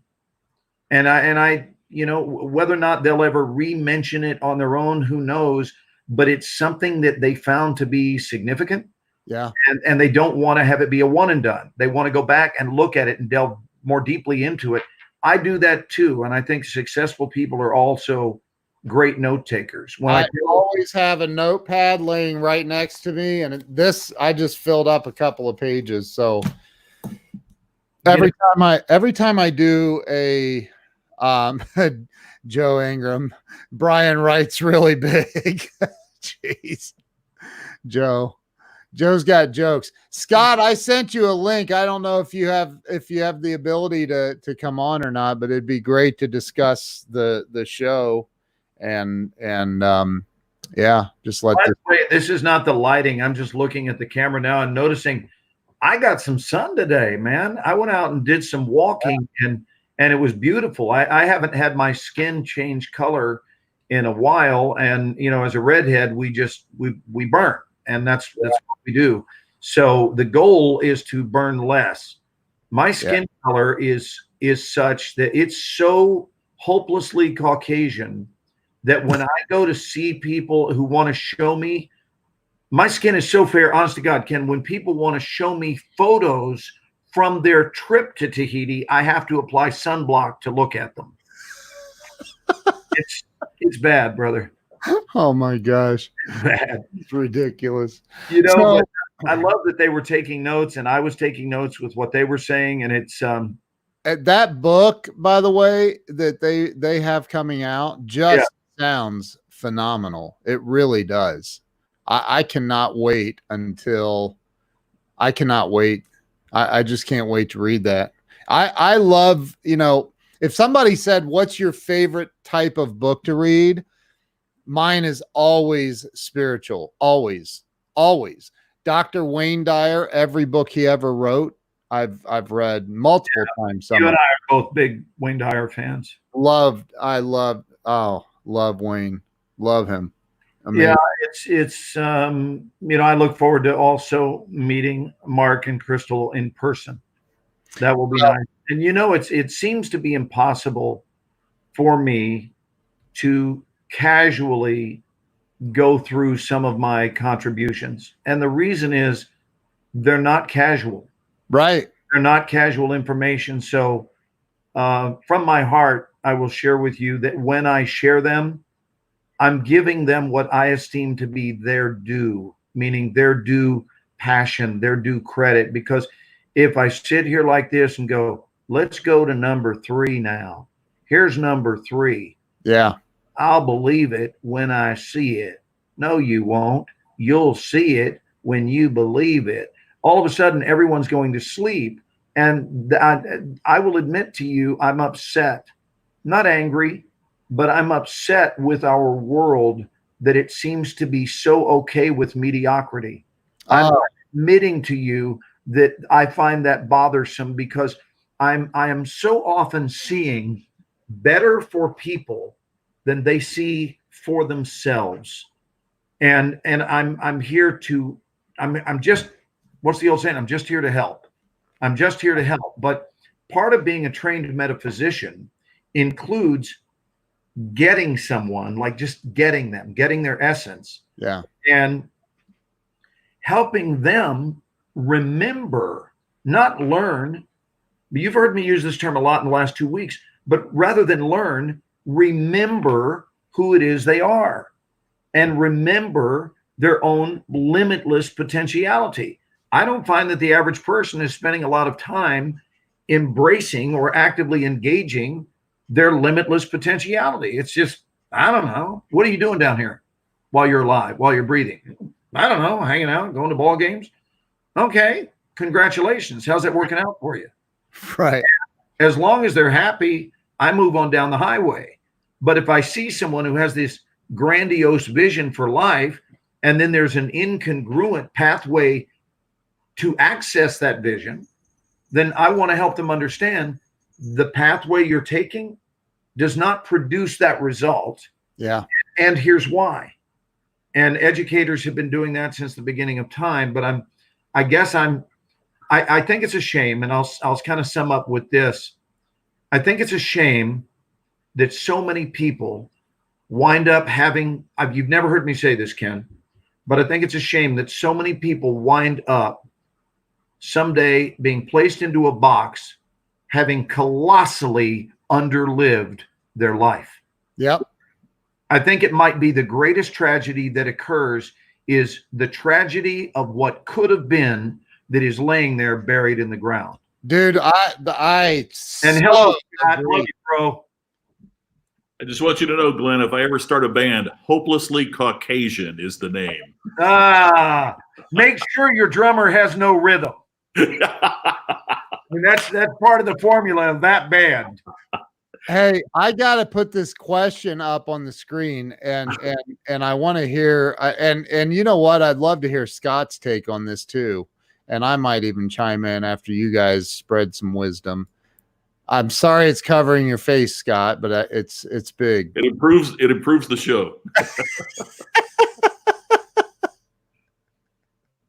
Oh, am I to read this? Glenn, I have a question after last night. With so many actors that are seemingly so in touch with themselves and some viewed as motivational speakers, why do you think we see some of those very actors go off the deep end or even take their own life? Carrie, first of all, thank you for all your postings. Ken highlights them quite often, and they're always good questions, good comments, insightful. And certainly I hear a great deal of compassion in that, and I can speak to that. And I may be able to offer you insight that not everyone considers, because I know what it's like to lose my own anonymity. What happens is it is very difficult, not across the board, but aspects of it and a substantial amount of it. It's very difficult for people to be revered and to live on a pedestal. It's very difficult. It's very difficult when you wake up and realize that so many people are viewing you as either a role model or simply someone that much of society is actually sitting around waiting for you to take a fall. And it's interesting that the higher up you are, the more they're interested in watching the fall. Apparently, there's not a lot of joy in watching someone fall off a curb, but if you can fall down a staircase, that's really a good laugh for a lot of people. And so, I've been friends with a lot of celebrities, and to a lesser or greater extent, many of them have suffered with the very thing you're talking about, depression. And I knew Philip Seymour Hoffman. Of course, Philip's it's not really the same, because I don't think Philip intended to take his own life. I think that was just a trip that went bad. I think he intended to go away for a little bit, like other successful trips, because to my knowledge, there were no notes left behind or anything like that. But being a Robin Williams, for example, is one hell of a responsibility. And I've talked about this at length in my seminars, and I'm going to give you a for instance. There is no such thing as Robin Williams walking into a room and everyone being fine with him just sitting there. That would never, ever happen. Robin's role was to be the trained dancing monkey. And society's job is to put 50 cents into the machine and turn the grinder and make the monkey dance. And so he understood that there was an existing expectation for him to be on all the time. Robin, come on, be funny. Come on, Robin, come on. I was sharing with Ken the other night that I looked up at LAX once and a woman was filming me cry. And the reason she was filming me is because she said, I've never seen you cry in a show. I was crying because I had just gotten the news that my dad had dropped dead. And I was catching a plane to go to his funeral. And I was calling my brother while she started filming me to give him the news of Dad's death. And this woman is rolling a camera because she can't believe that's Aaron Pierce from 24. He's crying. That's Sheriff Brian Mobley from CSA. He's crying, right? That's the general from Transform. He's crying. Give me the camera. Hurry. So it's a lot of pressure, and I'm not complaining. I'm sharing. I wouldn't trade my life with anybody's in the world, but that doesn't mean that all aspects of it are a joyride, because they're not. There are aspects of it that are truly challenging, and it's certainly not for the squeamish. It's just not. It's not at all. In fact, one of the things I say to my students is show business, and I've got this memorized, these words.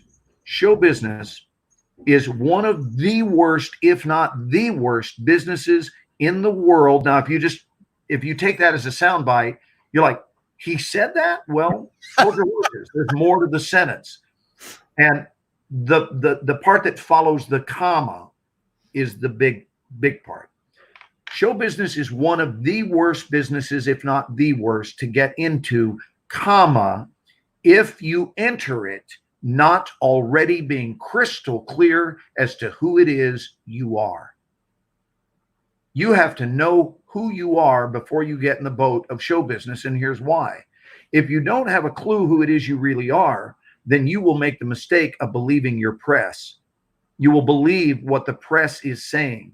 You will believe every review you read and everyone's opinion.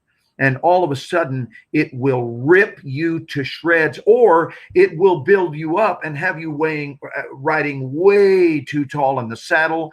And you'll now actually be under the misguided impression that your poop operates without aroma. Right?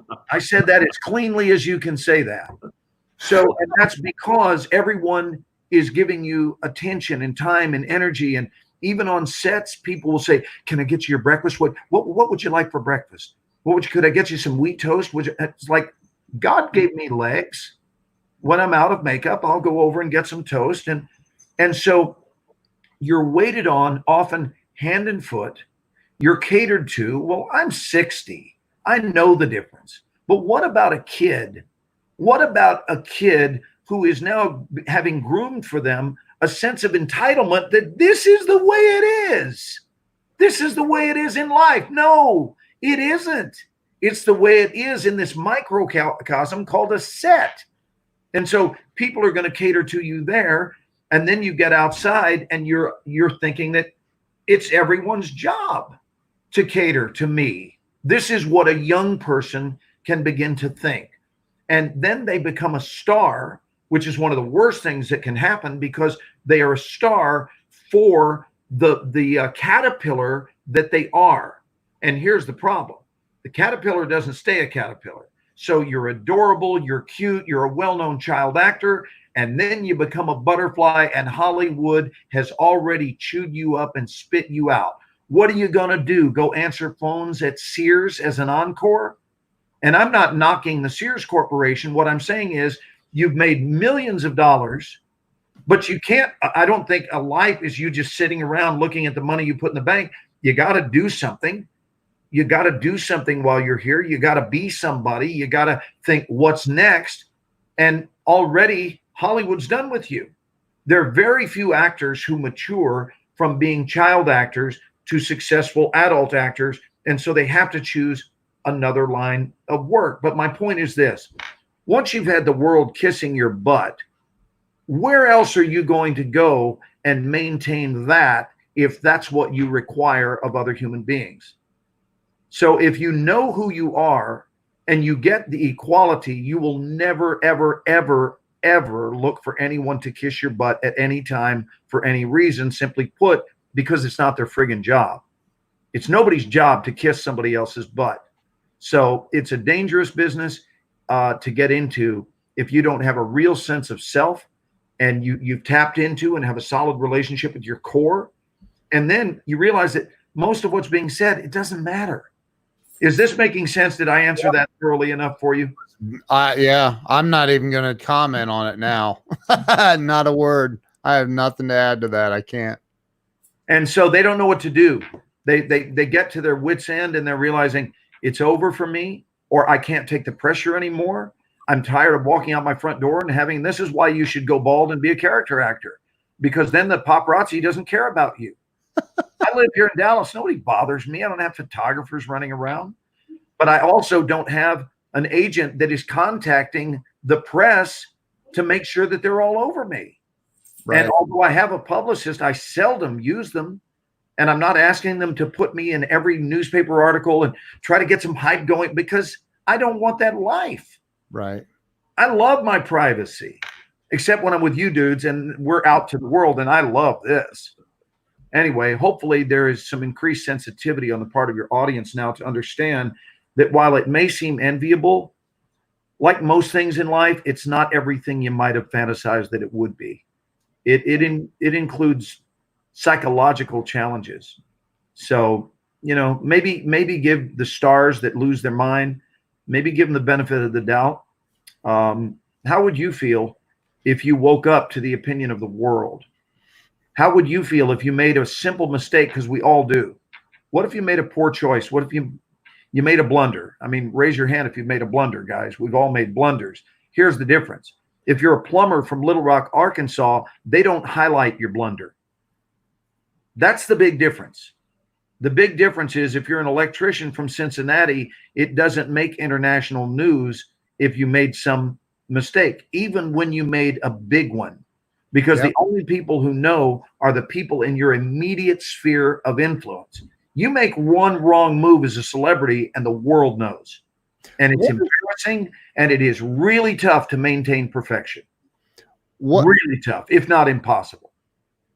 What is the world's obsession? Because, you know, and it's not just in America. In fact, I've heard that celebrities in Japan, for example, they go just crazy over there on a much, much bigger scale. What is the obsession with celebrities? I want to hear Scott's take on this. I will tell you that Japan was our #1 country for 24. So to your point, Ken. Oh, yeah, there was 24 was more popular in Japan than anywhere in the world. Have you been over there? That, buddy. What about celebrity and our obsession with it? You know, Glenn, when you were talking about that, I've mentioned before when I was doing movie reviews, I did junkets. I did the Forrest junket and interviewed Tom Hanks, and it happened to be the same O.J. Simpson chase. Oh. And Tom Hanks said, success does bad things to you before it can do good things for you. It does bad things to you before it can do good things. My daddy's writing that one down. Wow. Bad things to you before it can do good things for you? Yes. Okay. And I asked him about success, and you got to remember this is at Forrest Gump, but I mean he's still the hottest actor in Hollywood at that particular point, and I'll never forget his thing. He says, you know, my benchmark is Jimmy Stewart. It's Gregory Peck. Success is extraordinary performance over an extended period of time. And he said the problem is, yeah, you get cuts through airports and people shout your name, and it can put you in this space in your head that in fact ensures you won't have longevity. And I just took so much from that. I mean, and it piggybacks exactly with what you're saying, is that the ability to maintain your place in the world while the world goes crazy about you. And I think part of the obsession, I don't know, it's a great question. I think part of the obsession is that we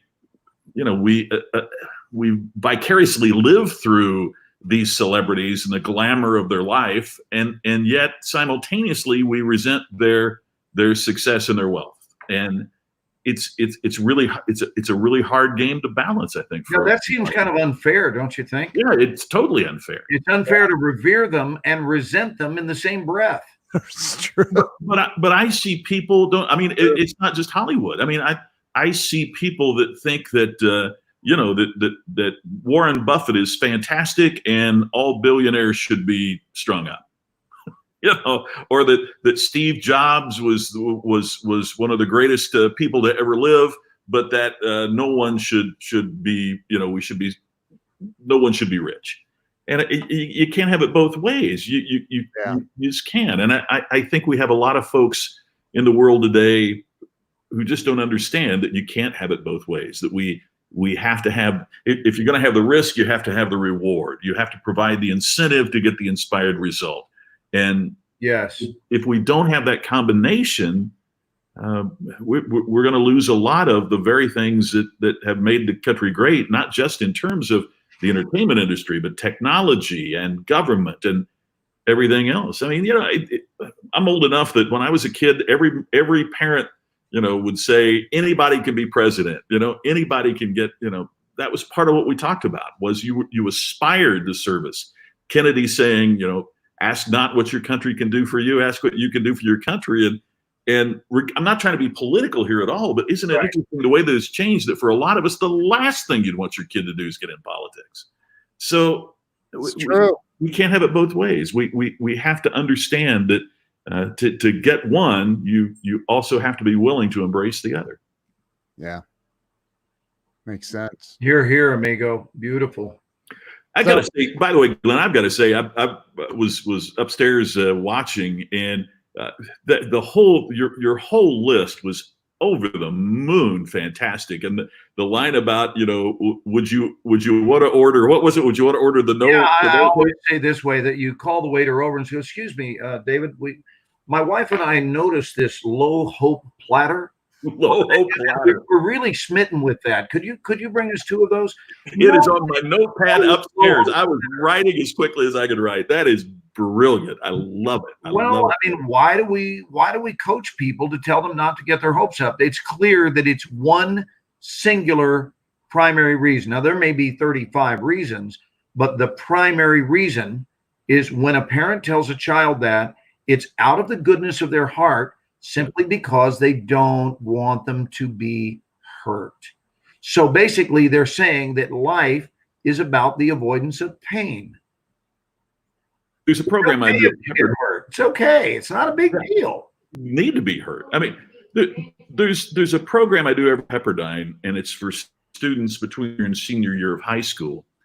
And one of the questions I ask them is, tell me some things that you heard when you were a kid.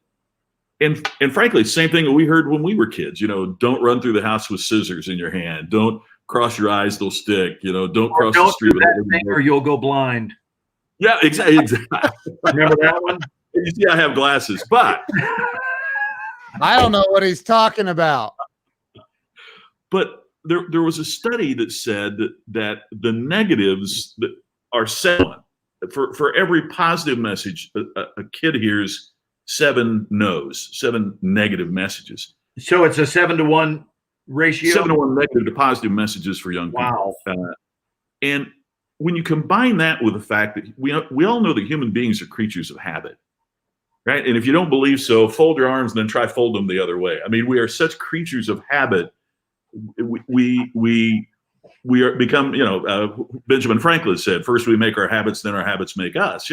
So when you combine those two, is it any wonder that the immediate response of most people is the negative, because we're hearing it in abundance, and we are creatures of habit, so we become habitual about the negative. And it's exactly to your point, Glenn. And I was just taking copious notes upstairs when you were going through that.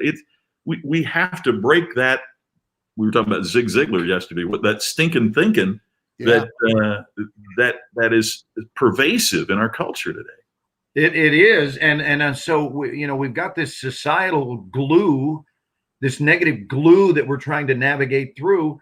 So no wonder the result is mediocrity at best. At best, like that's the best you can hope for until you basically conduct an excavation and get rid of all of that imprinting.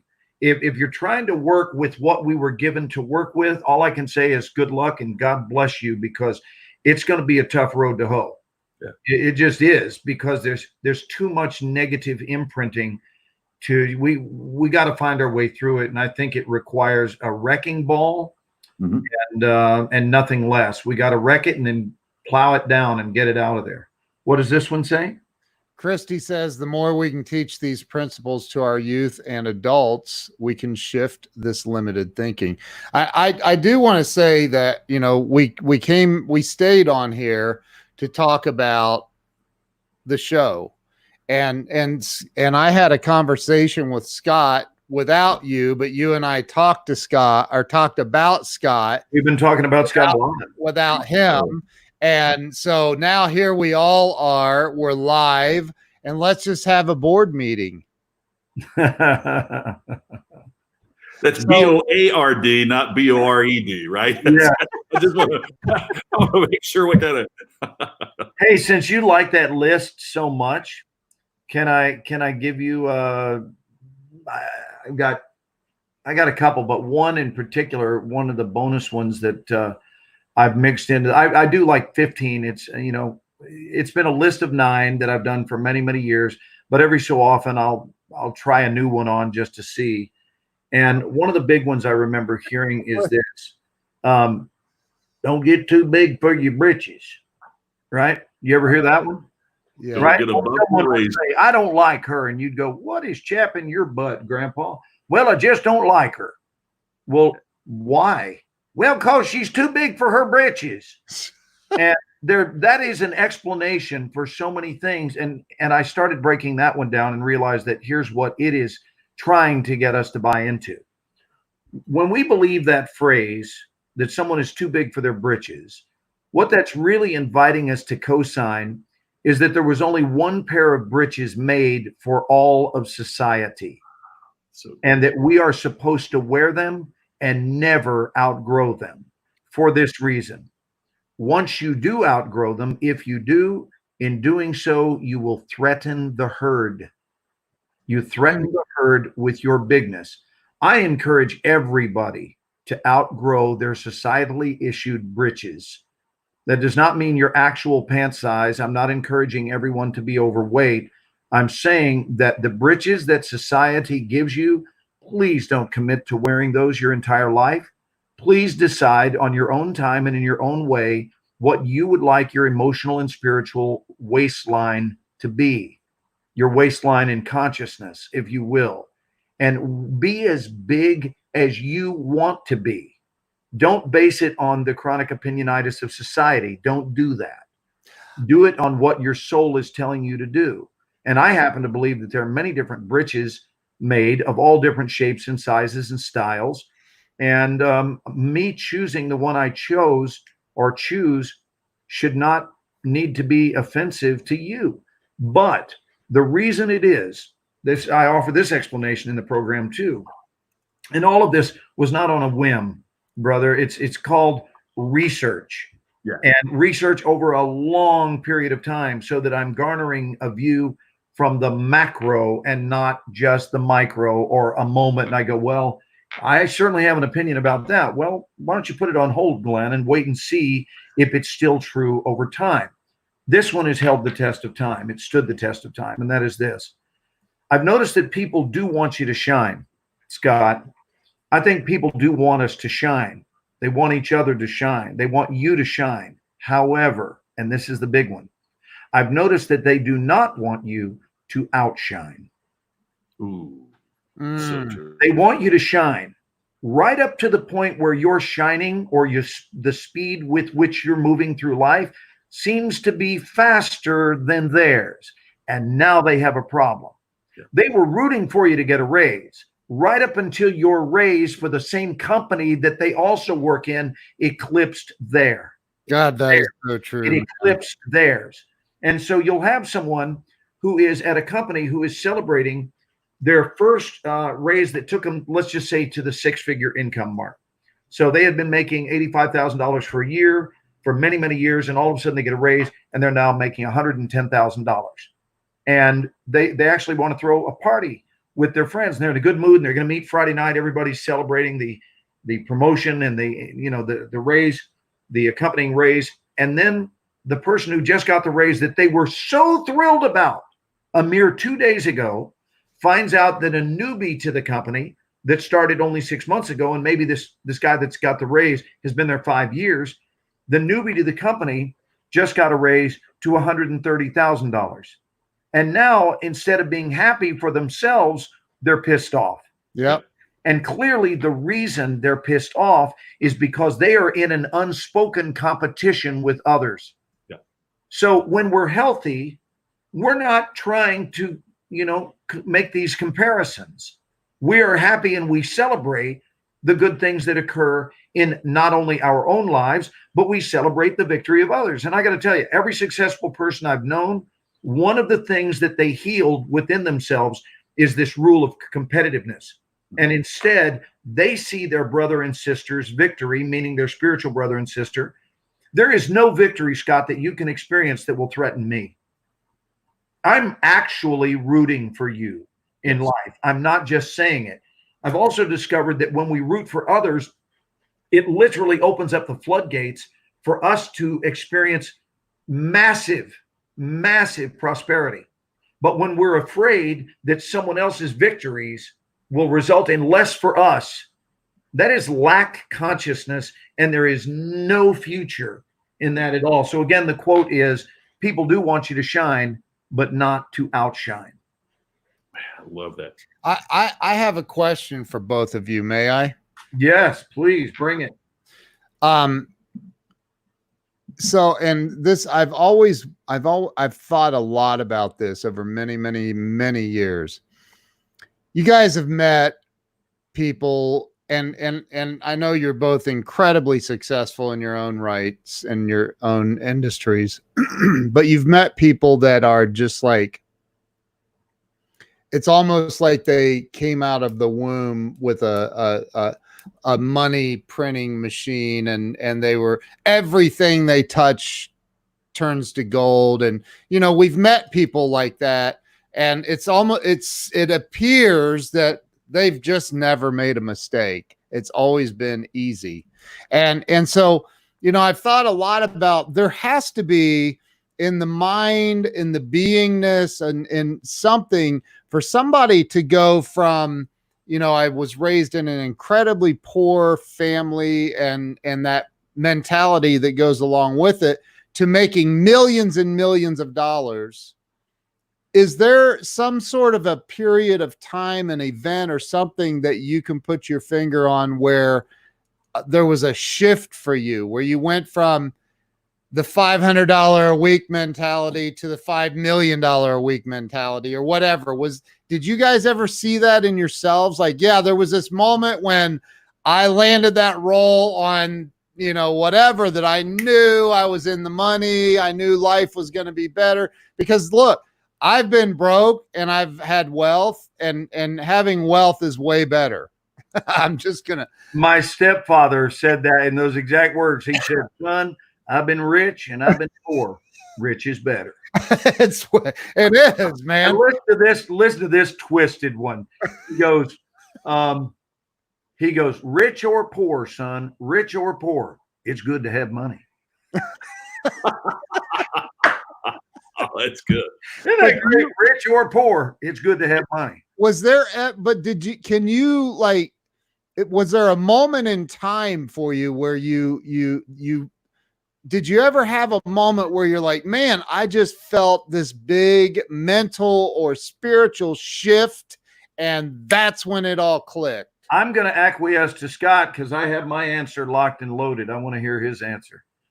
Well, may I, before I answer the question, may I first of all say, if somebody just joined us, please watch the replay, because the insight from Mark Victor and his wife. Yeah, Crystal is his wife. And Glenn's list, the thing about the family reunion put me on the floor, man. I'm telling you, that's time heals all wounds. That's as good as it gets. That was obviously never been. So, you've obviously never been to a family reunion. It's beautiful. But to answer your question, because I know we have a lot of folks that join us during, and I just want to make sure that while they're watching this, they don't miss the replay of some really, really great info. I've talked about this with my mom. So I'm not really talking out of school here, and she was coming from her space.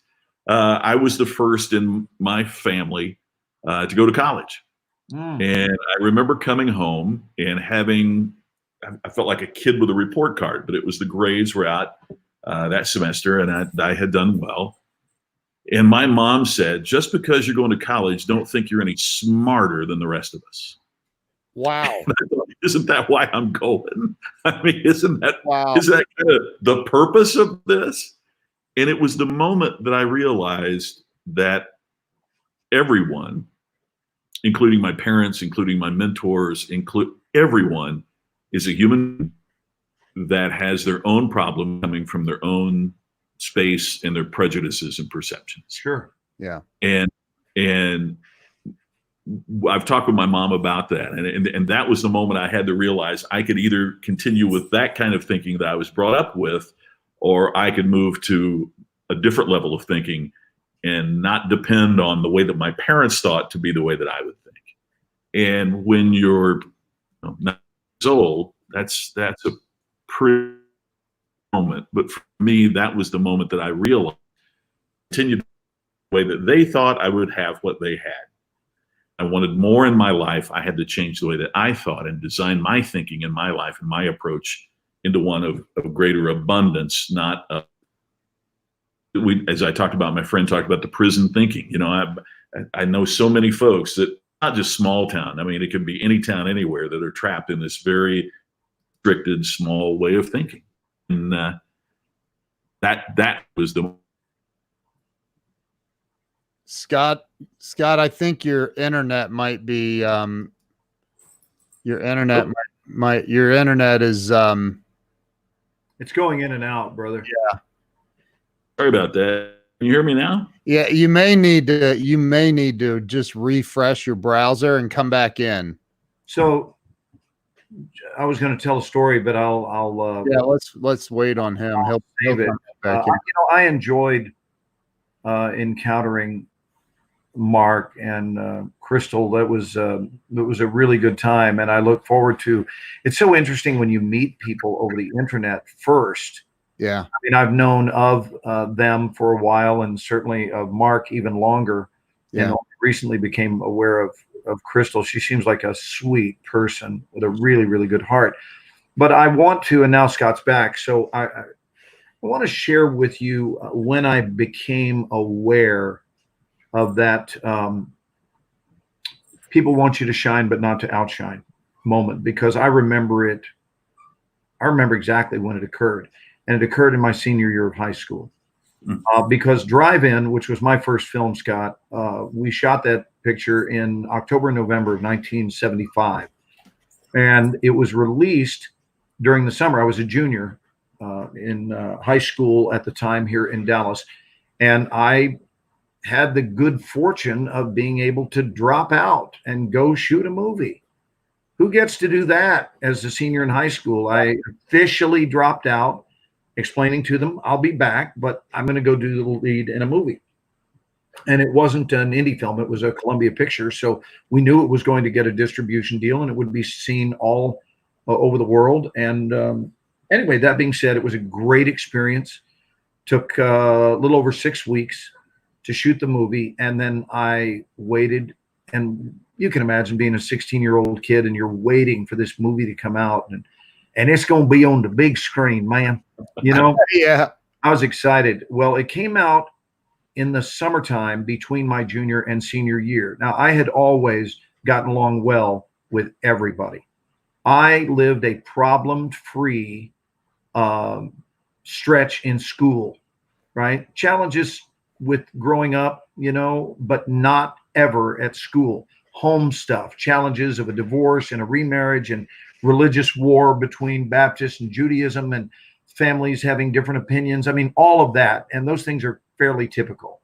But I never had problem one in school with self-esteem or with acceptance. I was always, the term means nothing to me, but I'll just use it for lack of a better term.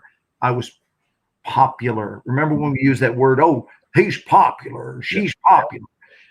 Being popular was never part of my quest, but I think it's because I was always loved and accepted. And I think it's because I always loved and accepted others.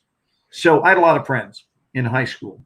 Now I leave to do this, and I don't have enemy one, by the way. I come back and I'm thinking my senior year is going to be the best year ever. It's going to be, man, I'm just going to glide through it and have the time of my life. I have spent that summer traveling around the country, signing pictures and kissing women. That was my summer. And frankly, I decided that this is a lifestyle that works for me. I tried my damnedest to find something wrong with it and came up with nothing. There was nothing wrong with this. And I got back to my school and I was shunned by the majority of the students. Wow. Shunned. And here's the deal. Not eventually, nor do I feel sorry for myself. Trust me, I'm not spouting this stuff to a therapist. I've never told a therapist this. It's unimportant now except to learn the lesson. I was shunned immediately by people who were always nice to me. And if I had been shunned eventually, then it could be said, okay, well, then maybe there was something you were doing. There was nothing I was doing. It started day one, the moment I go back. So maybe this will harken back to be an additional insight into what it's like to lose your anonymity, because there were many students, and I don't dislike them. You know, you quoted the Bible, Ken, the other day when you said, Father, forgive them for they know not what they do. I'll put this in that category, but I at least noticed it. And what I noticed is that I had gone off and dared to do something that was important or special or significant. And here's the deal. It was a little bit different than what others had done in their summertime, right? And in their mind, and it's really clear, you really got to hear this, in their mind, not in mine, in their mind, they thought of it as, oh, you just think you're all that in a bag of potato chips, man. You're out there doing all that Hollywood stuff. And I got the nickname Hollywood, which, by the way, I hated and still hate to this day. I think it's a derogatory term to say, oh, he's gone all Hollywood. First of all, how would you know if I've gone all Hollywood? You haven't seen me. You haven't heard me say a word since I got back. So here's what happened. And I'm remembering it from that mindset of when I was a kid. Now it doesn't mean anything. But when I was a kid, it was deeply upsetting. I came home after the first day of my senior year and was in tears with my own mother, trying to explain to her that I had been shunned because of success. Now, what I would later go on to understand is that there is no successful person on the planet that hasn't experienced this dynamic, that it is par for the course. And now when I'm coaching people, I tell them, you'll know you're doing good in life when people start getting pissed off about it. Yep. It's one of the telltale signs. And so, you know, I guess being the captain of a football team was the biggest thing you could do in those years. Like if you were the star of the football team, because Texas is big on football. Yeah. Now, what are you doing? I'm sorry, you're starring in movies, and I was in Hawaii on vacation, and I saw your butt up on the screen, man. What are you, some sort of hot shot? You're all too big for your britches. And I heard all of those things, and you hear it enough, and you realize these people are not rooting for you because you've left the herd again in their minds, not in yours. And if I had returned to my senior year and been a jerk, I would have deserved all of it, but I wasn't. Right. My kind-hearted nature has been here my entire life. I was a gentleman in my senior year, and I tell you, it lasted 2 days, and that's all I could take. And I told my mom, can we please work out a connection, please, with a counselor? and find out what courses we need to take to get me the hell out of here. Get done. I can't deal with this anymore because I've got students that are competing with me and I am not competing with them. Yeah. This is a great topic for us to be talking about because there is this unspoken competition that exists with others in life. You know, if someone else has a pair of designer jeans, why should that piss me off if I don't own them? Right. Can't I just look over and applaud them and be happy that they got the jeans they wanted? But there is so much unspoken competitiveness that exists between one human and another. Whether someone looks younger than you, more optimistic than you, they have a hotter looking spouse, they have a nicer car, they have a bigger house, they have a larger penis, whatever it is that people envy about one another. I want to say this, it's all ridiculous and it keeps you stuck. If you are a practitioner of that, man, set sail down your own lane and applaud people for what they are achieving in life. And don't be threatened about somebody else's bigness or their dreams coming true. Let it be an inspiration, not a threat. I love that. So true. Hey, Karen Toddy, I love what she said. And she said Lima, Ohio. And I actually, as a kid, that's where we used to go shopping for school clothes every year, was in Lima, Ohio, because I was raised right down the road from there. So I just wanted to say that. And I'm in Ohio. I'm not far from Lima, a couple hours. But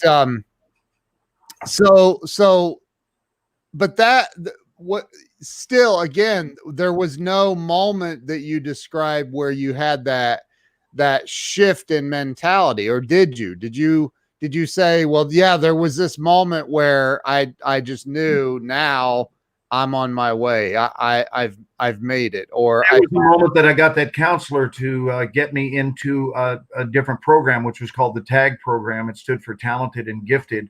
Okay. And they were giving us a chance to be in school half a day and actually practice our profession the second half of the day. And I did that my whole senior year. And they graduated me in February instead of May. So I was released from the prison 3 months early. Wow. Because it felt like a prison. I didn't even attend my own graduation. And that was why I felt ostracized. There's the word. I felt ostracized for being successful. And I can tell you, I can handle that stuff as a 60-year-old man. Very tough to handle for a 17-year-old. And, you know, we mentioned earlier about things that could lead to suicide. That was one of them. Yeah. And suicide was never an option for me. But I'm telling you, if I had a propensity or a leaning toward that in any way, if I had had a drug or alcohol problem in those years, if I wasn't practicing, I had great coaching from my parents. Yeah. If I didn't have those rocks, those stable structures to stand upon, I can see that producing a suicidal outcome. Sure. Because we all want, at the end of the day, don't we kind of want to fit in down here on planet Earth? Yeah. We want to be loved. We want to be received. And we want to connect with people. We don't want to live life alone and disconnected from the entire human race. So if people are shunning you, that hurts. Yeah. And they don't only shun you because they think your chin looks weird, or they make fun of you because your eyes are crossed, or they think you're too short or too large. They make fun of you if you succeed. That's crazy. There's punishment tax for success. It's insane. It's insane. Didn't stop me. Good. It served as fuel in my gut. I just went, okay, so I need to convert this from injury to fuel. Yeah. And just not let it derail my train. That's all. I think it's a mental decision. You have to create an override and decide, I'm sailing this ship, whether you're with me or not. I don't care if you're on the dock applauding. I don't need your applause. Yeah. I'm setting sail with what I know to be my truth. What are some of these comments tonight, Ken? So, well, there's one that Carrie Lynn Carter put in a little bit ago. I looked for it. It's way up. It's way up here somewhere. I'd really like to pop that one back up again. Oh, my buddy Vance Sparks is here with us tonight, or at least he was a while ago. Wow. Hey, Vance. Yeah, we've had a lot of amazing people on here tonight, but I think we're at 2 hours and 4 minutes. It's safe to wrap this up, but I do want to talk hey, about. Ken, I got to tell you real quick. Excuse the interruption, but I mentioned on my show today that Glenn was going to be joining me on Thursday. I do a live Facebook Live at 3 p.m. Eastern, noon Pacific.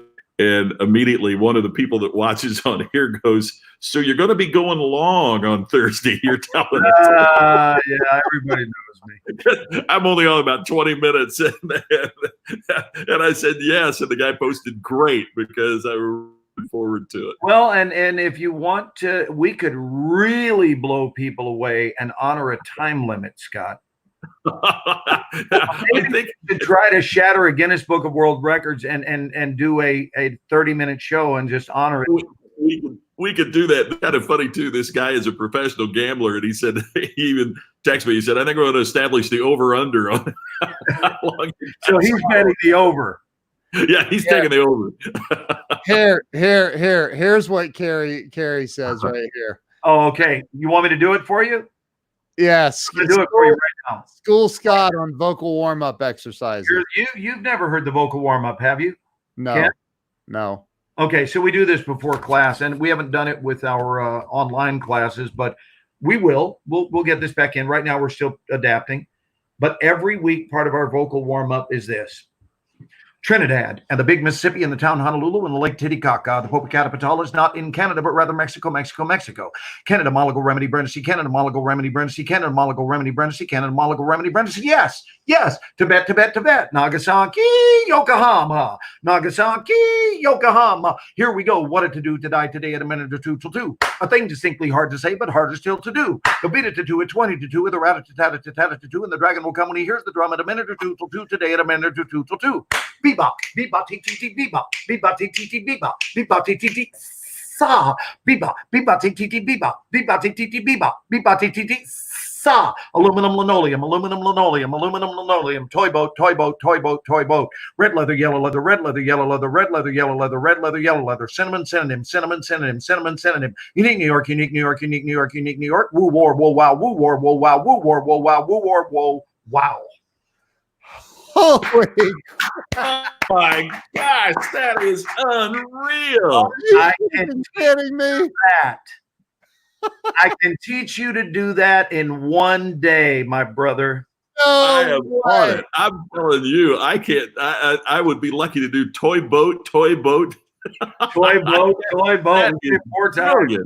Oh my Lord, that's fantastic. Isn't that fun? And here's what's great. You've got 25 people in a big circle who are all doing it in unison. Oh my gosh, are you kidding me? Yeah, that's the coolest ever. And they all clap. What do you do to die today at a minute or 2 till 2? A thing distinctly hard to say, but harder still to do. They do that, and it's great, man. Oh my God. What it does is it gets your tongue and your brain on the same page, and that's what it's designed to do. So quite often before I go out on stage, I'm silently in the back just going, what to do to die today in a minute or 2 till 2, a thing distinctly hard to say, but harder still to do. And then I don't have to worry about any kind of mush mouthness when I'm on stage. Sure. Wow. Holy blown. Oh, that's incredible. I cannot wait to hear Scott do that. And coming out of, let's have Scott at least do the first 2 lines for us, and I'll take you through it slowly because I know we're saying goodnight to everybody, but there's no one who could make the vocal warm-up sound better than you. Okay, so it's Trinidad. I'm going to give you the whole line. You can write it down. Trinidad and the big Mississippi and the town Honolulu and the Lake Titicaca. So it sounds like this. Trinidad and the big Mississippi and the town Honolulu and the Lake Titicaca. You want to write that down? Trinidad Trinidad and the big Mississippi and the town Honolulu. Let me say it again. Trinidad and the big Mississippi. Just repeat after me. Trinidad and the big Mississippi and the town Honolulu and the Lake Titicaca. Lake Titicaca. Trinidad, and the big Mississippi, Honolulu, and the Lake Titicaca. I'm going to teach you this. I promise you. Tammy handed me. All right. You know, the whole show could be me just teaching you this when I see you next Thursday on your show. We could do that. We could do that. We don't talk about anything. All we do is teach Scott McCain the vocal warm-up. I'm right there. Great Mississippi. Trinidad and the big Mississippi. We kind of do it on Honolulu. And the Lake Titicaca. And that's all we're going to do today is just that one line. It's a lot of fun, man. It's a lot of fun. Oh, Christy Jones is with us tonight. Yeah, she is. Jeffrey Wolf is here with us tonight. Alan Skidmore is here. Yeah, there's a lot. Oh, there's Jeffrey. He's a good dude, man. He is. You know, knowing you has unearthed, Ken, my usage of the word man. I used it a lot in the 70s. And now I'm using it all the time, courtesy of you. Thank you, brother. Well, I'm really glad to hear that, man. You also unearthed my use of the word dude. People tell me are going, what is with the appearance of dude? You're saying dude a lot. And I say, just call Ken Walls and ask him about it. I have a friend that out in California. She said, dude, my husband just asked me, why do you keep using the word dude? Right. So I want to ask your female audience members, because I really need some light shed on this. Why do women call each other dude? I thought that was a male term. It turns out I'm wrong, because my students will say that to each other. They'll go, dude, listen, what's up? It's like, I thought dude was a gender thing. And I think I'm wrong, though, Scott. It's been appropriated. Yeah. Okay. Their terminology has been appropriated. Scott, you ready? Language, Glenn, Trinidad and the Great Mississippi. And the big Mississippi. Big Mississippi. Trinidad and the big Mississippi and the town of Honolulu and the Lake Titicaca. That's it. Trinidad and the big Mississippi and the town of Honolulu and the Lake Titicaca. Let's hear it, Scott. Trinidad and the big Mississippi and the town Honolulu and Lake Titicaca. And do it one more time. Trinidad and the big Mississippi and the town Honolulu and Lake Titicaca. See, that's how great that is. You got it. Oh, that is so cool. You know, we'll do it where we're not doing it. Kind of people, we'll FaceTime each other live. We'll just talk, not go live, but we'll talk and I'll teach it to you. Man, I'd love that. I'm gonna turn to Tammy at 3 a.m. We'll both wake up and I'm gonna be doing that in my dream. All right, do this one with me. What's it about Honolulu that you were talking about in your sleep? With me, which is much shorter, and you can do the whole thing and you'll have it memorized. Betty, you do it with a British accent. You ready? So it's Betty Batter bought a bit of butter. Betty Batter bought a bit of butter. Very good. Bought a bit of butter. Right. Betty Batter bought a bit of butter. Betty Batter bought a bit of butter. Yeah, but not a hard American R. Betty Batter, not batter with a hard R, but batter. Betty Batter bought a bit of butter. Okay, you ready? Bought a bit of butter. Line 2 goes like this. Betty Batter bought a bit of butter, but she says this butter's bitter. Betty Batter bought a bit of butter, but she says this butter's bitter. Good. Betty Batter bought a bit of butter, but she says this butter's bitter. Betty Batter bought a bit of Betty Batter bought a bit of butter, but she said this butter's bitter. Okay, so here's the third line in succession. Betty Batter bought a bit of butter, but she says this butter's bitter. Butter, bit of better butter. So it's butter, bit of better butter. Betty Batter bought a bit of butter. Do the one out. Butter, bit of better butter. Butter, bit of better butter. Butter, bit of better butter. Butter, bit of better butter. Makes this bitter butter better. Makes this bitter butter better. And the whole thing together sounds like this when put all aligned. Betty Batter bought a bit of butter, but she says this butter's bitter. Butter, bitter, better. Butter makes this bitter butter better. Isn't that fun? Betty Batter bought a bit of butter, but she says this butter's bitter. But a bit of better butter makes this bitter butter better. Oh my God. So we do all of these, and by the time we're warmed up, man, we are ready to rock. Wow. So good. You're going to learn them, Ken, by coming to the class. I'll go ahead and say good night. I love you, dudes, and we'll talk. And I'm looking forward to being on your show. I'm doing both of your shows next week on the same day. But we didn't talk about our show, you guys. Well, let's do that. You're the one who was unplugging. I just said let's talk about the show. Go ahead. Will you talk about it? I want you to talk about it. Or maybe we should have Scott with his magical voice. Well, have we decided on a time? We were. Can you and I were talking about Sunday nights? Is that? And that's good for me too. So we are looking. If you're still watching, you are seeing the earliest stages. In fact, the second official outing of doing a weekly show instead of just when we get in the mood, which is frankly what we've been doing for the last 3.5 weeks. Yeah. And it is during that time that we've had several people come through, and all of a sudden Scott McCain came through. And just like in casting, it's no joke, Scott. Here's the way casting works. You know when it walks in. Oh, man. That's how casting works. So you've got this idea. Is it too late to take acting class? Weldon, no, it is not. And if you're serious about it, you can join us as early as this Monday online. So I'll give you that info. First of all, you can get it from Ken because I'm sure he's got your digits and so forth. Yep. And he'll tell you how to reach me. I teach 4 classes Monday and Tuesday. Please join us online. Yeah. Via Zoom, and it's wonderful. Anyway, so what they have is it's called a breakdown, a casting breakdown, which is a mental outline of what they envision the character to be. But it's not concretized in any way, shape, or form, right? They just are sending, we think it's this. And then what happens is it walks in. And it's not exactly as they had written it, but it still is it. And everybody knows it. And you look and go, that's even better than what we wrote. Yeah.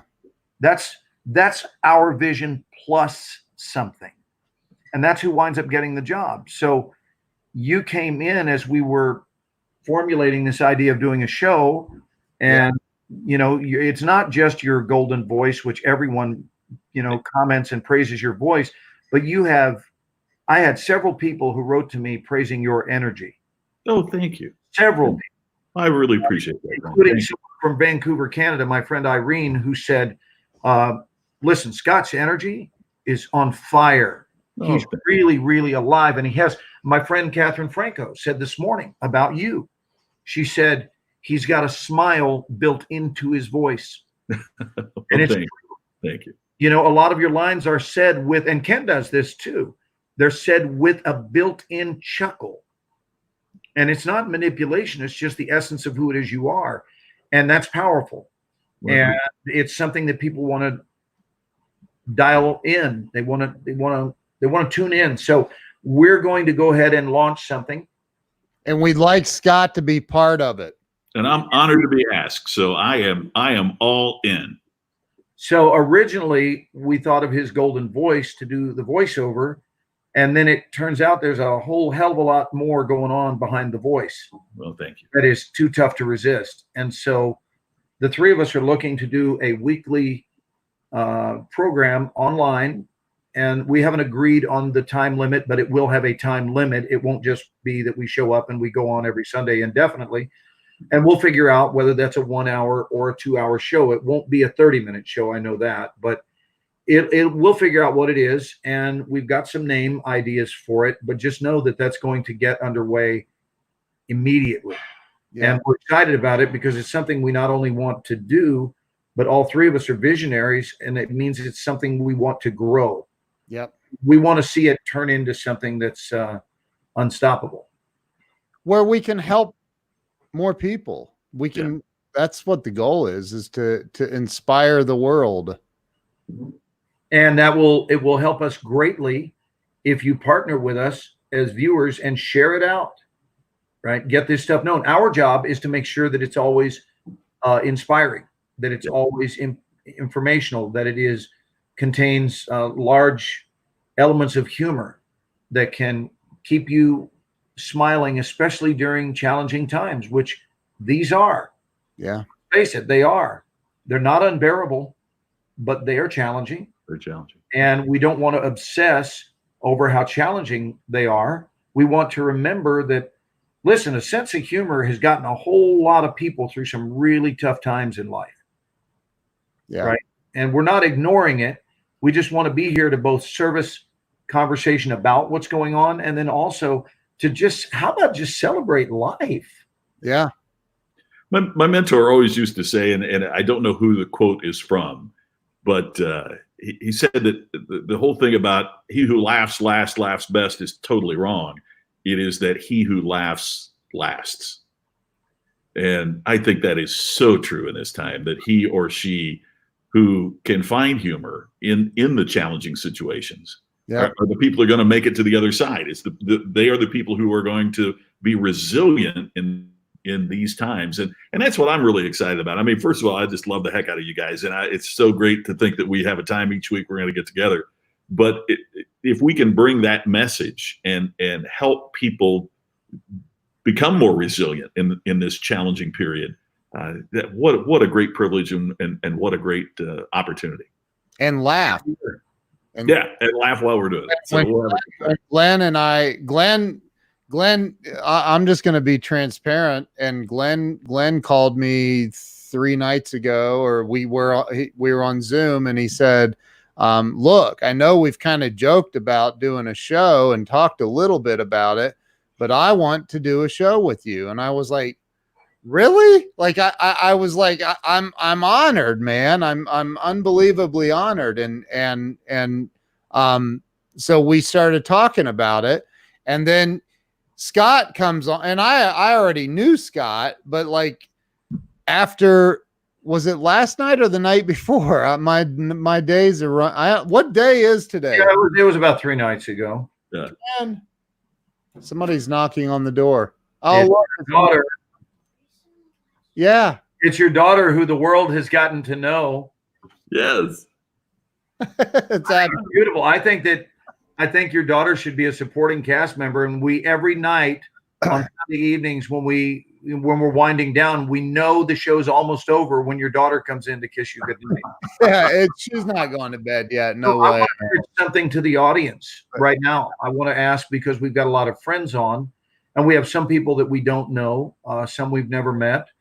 And word is being passed along. But I want to tell you that you guys are part of the supporting cast as well. Yeah. And I really mean this, because one of the things that we're deeply devoted to is to not only hear your comments, but to highlight them.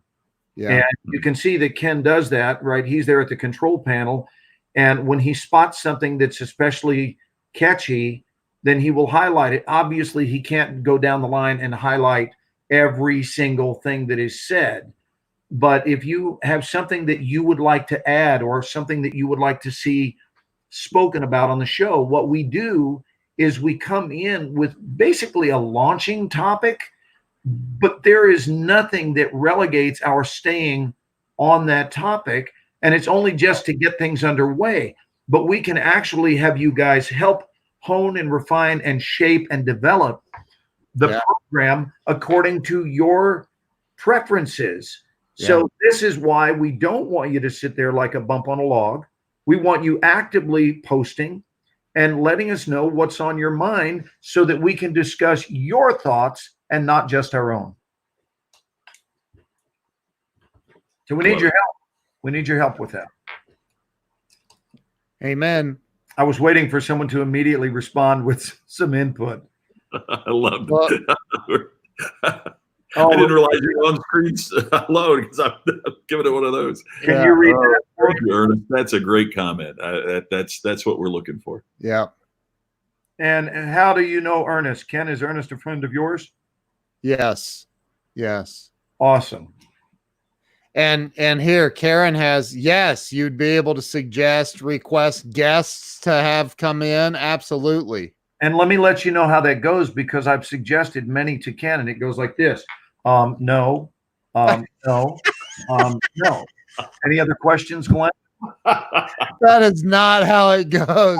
Totally kidding. He is making that up. He actually has never said no. He's just, yes, yes, yes. It's beautiful. Joan says, are you still live? Nope. This is all being recorded. Yes, we're all, yes.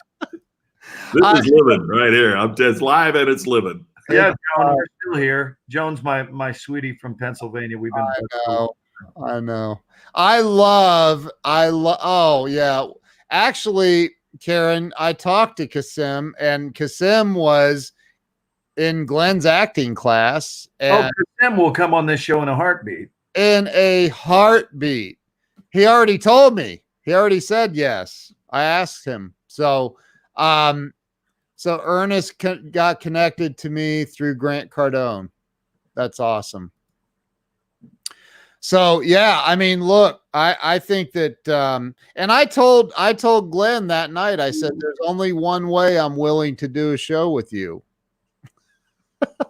Now, how many people have the balls to say that to Glenn Morshower?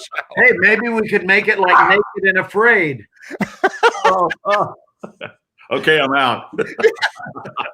I'm afraid. How about this? How about I'm afraid, he said. For anyone who's daring enough to do some creative writing, for anyone who's daring enough to write some poetry, right?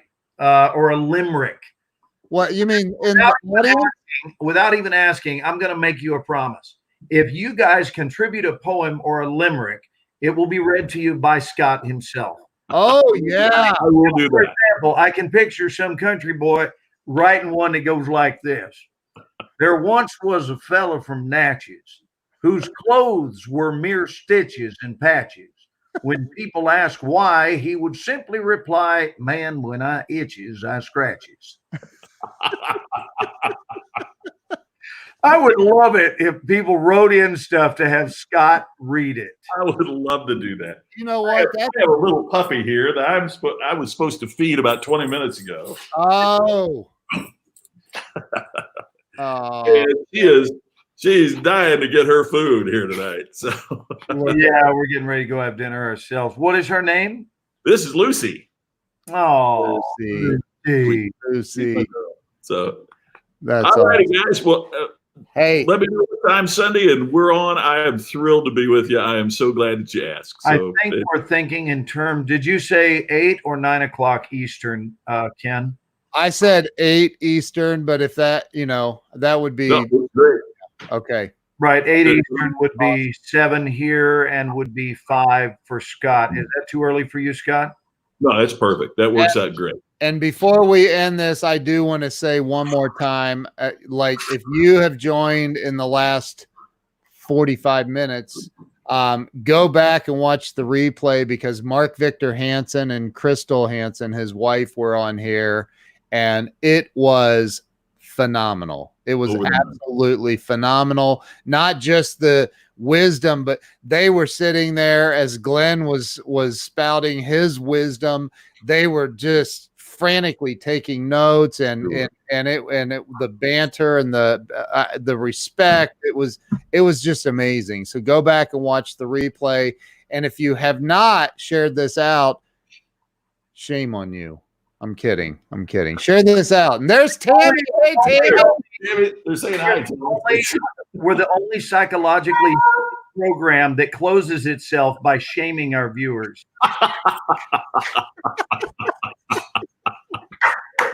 Love it. You guys have a blessed week. It's a pleasure to talk with you really soon. Hey, thank you. Don't hang up, guys. I'll see you guys later. Thank you.